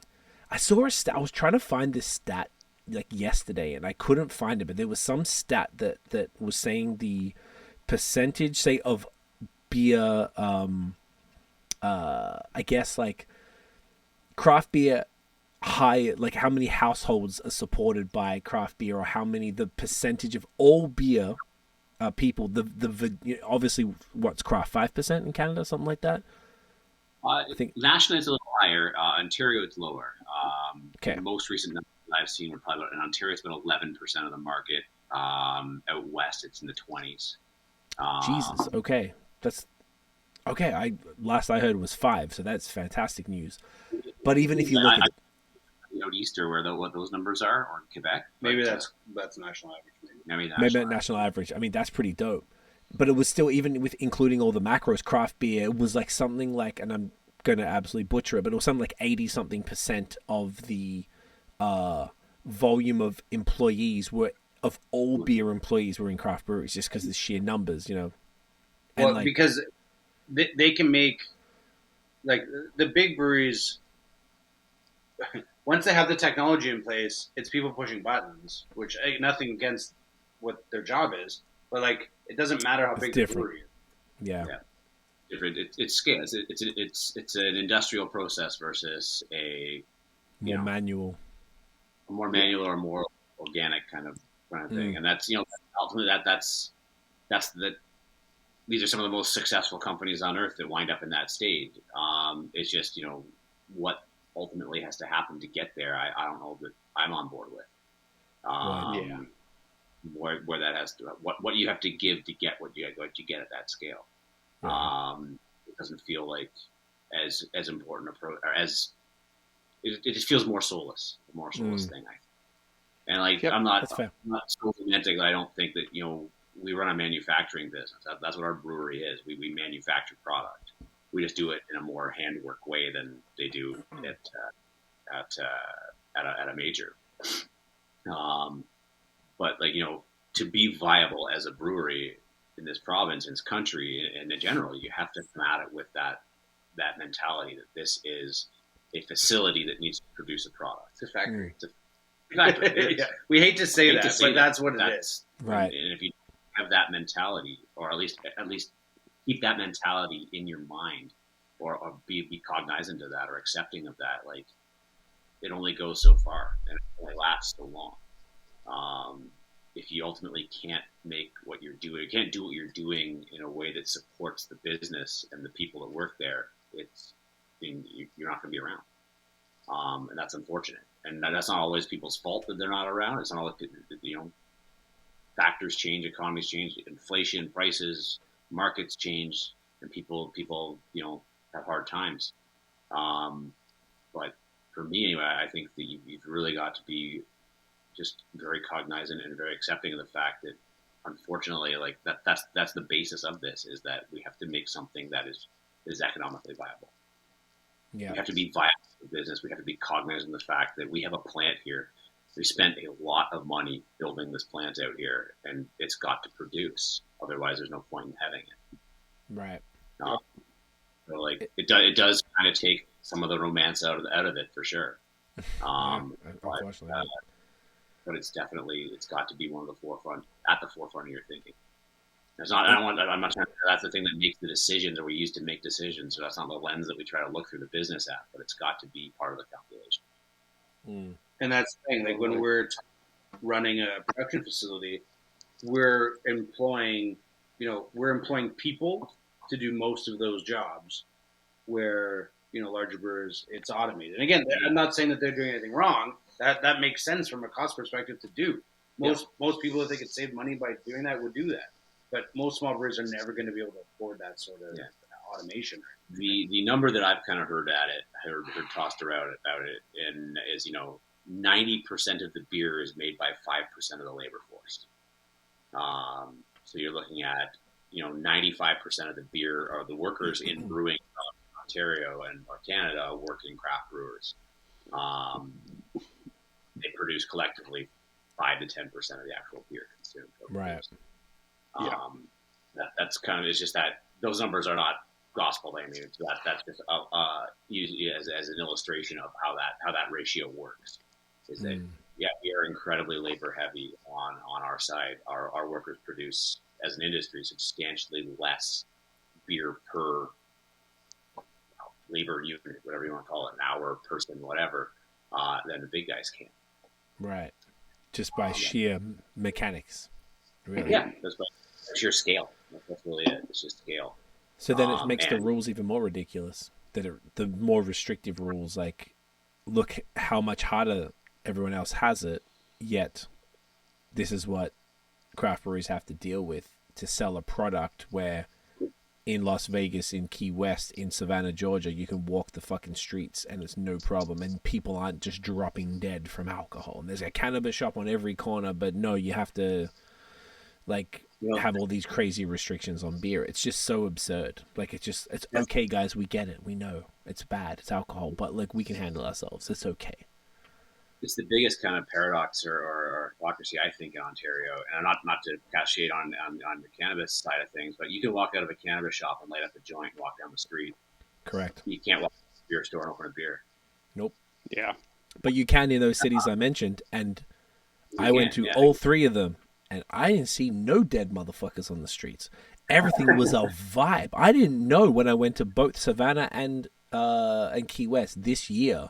I pulled up, and the people at the hotel both times were, yeah, you can drink in the streets. I was like, I lost my shit, and was very responsible because I'm old. But it was great. It was such a vibe. I'm like, this is what I'm talking about. Right? Yeah, it's just the option, and I'm just like, stop telling me what to do. I thought Australia was like a nanny state with too many rules. I came here, and it's slightly different, but the same shit. Like, it's still ridiculous, and it just doesn't make any sense in 2023 to have rules from the 1920s that aren't really applicable. And there's other examples of fully functioning cities where you can do the things that you can't do here, and everybody's just fine. There's still people fighting and vomiting on King Street in Toronto every fucking weekend. What difference does it make? You let them drink, they're going to go in the club and drink their face off because they know they can't drink in the street, like, afterwards. It's just, I don't know. It's just so backwards, and it's like, it's just, you seeing businesses close constantly. And I'm like, why? There's no need for any of that. Like, you could just, laws aren't real. We're all, everything's man-made. Just change it. And it's just like, it's not. And it's like, it's all just like, well, we do it this way because we've always done it this way. And it becomes that nonsense. And then here we are. It's crazy. And a lot of people, if you know, I mean, I'm sure there are people at the AGCO or in the government in Ontario who look at what's on the books and go, why is that there? Like, I don't know. It doesn't make, you're right. It doesn't make sense. You know, here's the good one. Like, you know, good on the government for changing this one on day 5 of the pandemic. Previously, for us to deliver beer that was ordered on our website, we would have had to have an alcohol delivery license, like a alcohol delivery service license, which we couldn't have as a manufacturer. So we would have had to, like, basically we would have been able to get online orders, but we would have had to have people come down to the brewery to pick them up. That's Quebec. Okay. I don't understand that. That's weird. It's stupid, but, you know, on day 5 of the pandemic, whenever that law changed, and we were allowed to deliver our own product to customers. To be fair, they have, as much as it's still a pain in the ass, there have been some positive changes in the right direction. There have been. For sure. I'm not trying to neglect that or negate that. It's just, I feel like, I don't know if maybe I'm outside of it. You guys, I just feel like it's cool, but it's not enough. That's all. Yeah, you're not wrong. It's the volume of change necessary. I kind of think is staggering, and we're just kind of chipping away at it little bits at a time. And we're making progress. And progress is good. We're moving the sticks. It's just not, you know, not fast enough. Yeah, it's wild. I feel your pain, boys. It's crazy what you guys have to deal with. I see we're just over 3 hours now. I told you, see. Got to just throw in, this Mountain King is exceptional, by the way. Oh, this is a really brilliant enjoying beer. This. Yeah. I'll tell Matt he'll love that. Yep, absolutely. It's just such an interesting beer, and it's so, like, it's great. It's got so much going on. It's phenomenal. Everything has been, dude. Just be dead serious. Everything tonight's been great. I'm really into shit like this. Yeah. Yeah. This beer is phenomenal, but I really feel like all of these beers tonight have been so impressive. Like, I feel like everything is just super, super well done and well executed across the board. Like, exceptionally impressed. Obviously, you guys are champions and already came into this knowing you both, and like, I knew it was gonna be great, but I haven't had your stuff for a bit, it seems, and like all 6 of these beers were super different and just super well done. What it is for me is I feel like there's intention behind all of these, and it really delivers. Yeah. Thank you, everyone. Yeah. You guys doing some? Go on, bro. I was just gonna say that means a lot, because that is how I would say we think about it, and definitely how Matt thinks about his beer. Like, this guy wakes up and goes to sleep thinking about what's going into this can, and. You know, I would say sometimes to a fault, maybe. You know, it's. I think it'll be nice for him to hear that people feel that on the other end. For sure. Shouts to Matt. Yeah, shout outs Matt. Every Matt in beer. All 7,000 of them. It's like 87% of the craft beer employees are named Matt. Even in Quebec, there's Matthew. 7% of the beer brewed in Canada is brewed by 1% of Matt and Matthew. I'm not joking, because I think I did a search recently to see how many Matts on the pod. I think you're right.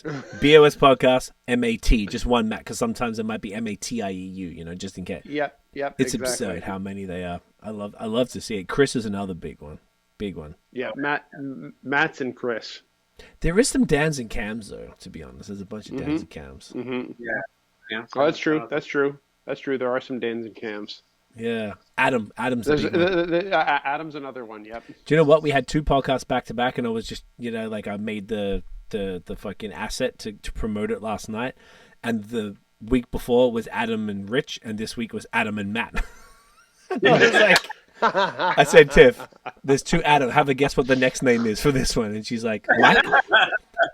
The first one was Mike. And I was like, no. And she's like, Matt. I'm like, there you go. Mike's another one. I'd love to see it. We should do a survey. CCBA should do a survey. I want to see their spreadsheet of their members sorted by first name. Either that, or we should just do, or we should just do a word cloud of the names of all of the guests for the year. I'll talk to ChatGPT and be like, guys, put it together. So good. It's amazing. Boys, this has been such a fucking great conversation. I really appreciate you guys. I feel like it's just like, I feel like getting much more of a better understanding of what's happening out there in G-Town. Do people call it G-Town? No. You do. No one has ever called it G-Town. There's a city just outside of Melbourne called Geelong. They call it G-Town. And I remember when we toured in 2014, we called it, I like to come up with nicknames for everywhere we're going, and we just called it G-Town. The what? So the home of the Cats. What's the Cats? Aussie football team. Oh, the Geelong Kid. You know about the Kiddies? How'd you know about that? I got my sources. You know about Gary Ablett, huh? Fucking just, mate, legend. I got a picture of me, one of my very best mates, standing at the corner of Toronto and Ontario Street in Geelong. So there's a sign For on real? the Toronto, Ontario Street, like pointing at each other, like, he is. Wow. That was like, I was just saying stuff. Like, that's amazing. I love it. Geelong is beautiful, wonderful place. A number of years ago. Wow, look at that. That's fucking beauty, mate. Oh, we could get into that. I won't go down that tangent. We're on tangents all evening, boys. This has been super, super great. Just before we wrap up, I want to take a screenshot of everyone. Do you want to hold up some cans? Yeah, sure. What are we going to do? Ooh. Okay. I'm going to hold up the holiday cans right here. Yeah, get the holiday one. Do it for Santa, Nate. Do it for Uncle Santa. Oh, hang on. You got the exhibition. You got Mountain King. Maybe I'll put Mountain King down. I'll get something else. Oh, give me that cream ale. There we go. Let me represent. There we go. Between us all. Oh, Nate doesn't mess around. All right, ready? Oh, yeah. Gorgeous. Gentlemen, where can everybody find Royal City online? It is www. Does people still say www? You can say it. I like www. I like it. The internet. RoyalCityBrew.ca. RoyalCityBrew.ca. And then all the socials are just Royal City Brew. Royal City Brew. I love it.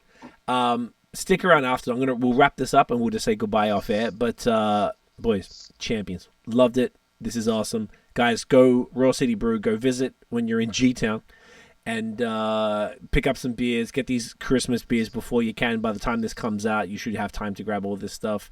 Nathaniel, where can everyone find you online, sir? Everybody, everywhere at NathanDoesBeer. He's drunk. Guys, thank you so much for watching and listening. If you enjoyed the episode, smash the thumbs up, hit subscribe below, hit that notification bell, Nathaniel. Ding. So you know when the new drops. Follow us everywhere at BierMarkt Podcast. Check out the long form audio so you can hear attractive gentlemen like Cameron and Daniel talk about craft beer in G-Town. Guys, we'll see you in the next episode. Get it in Royal City. Cheers. Cheers.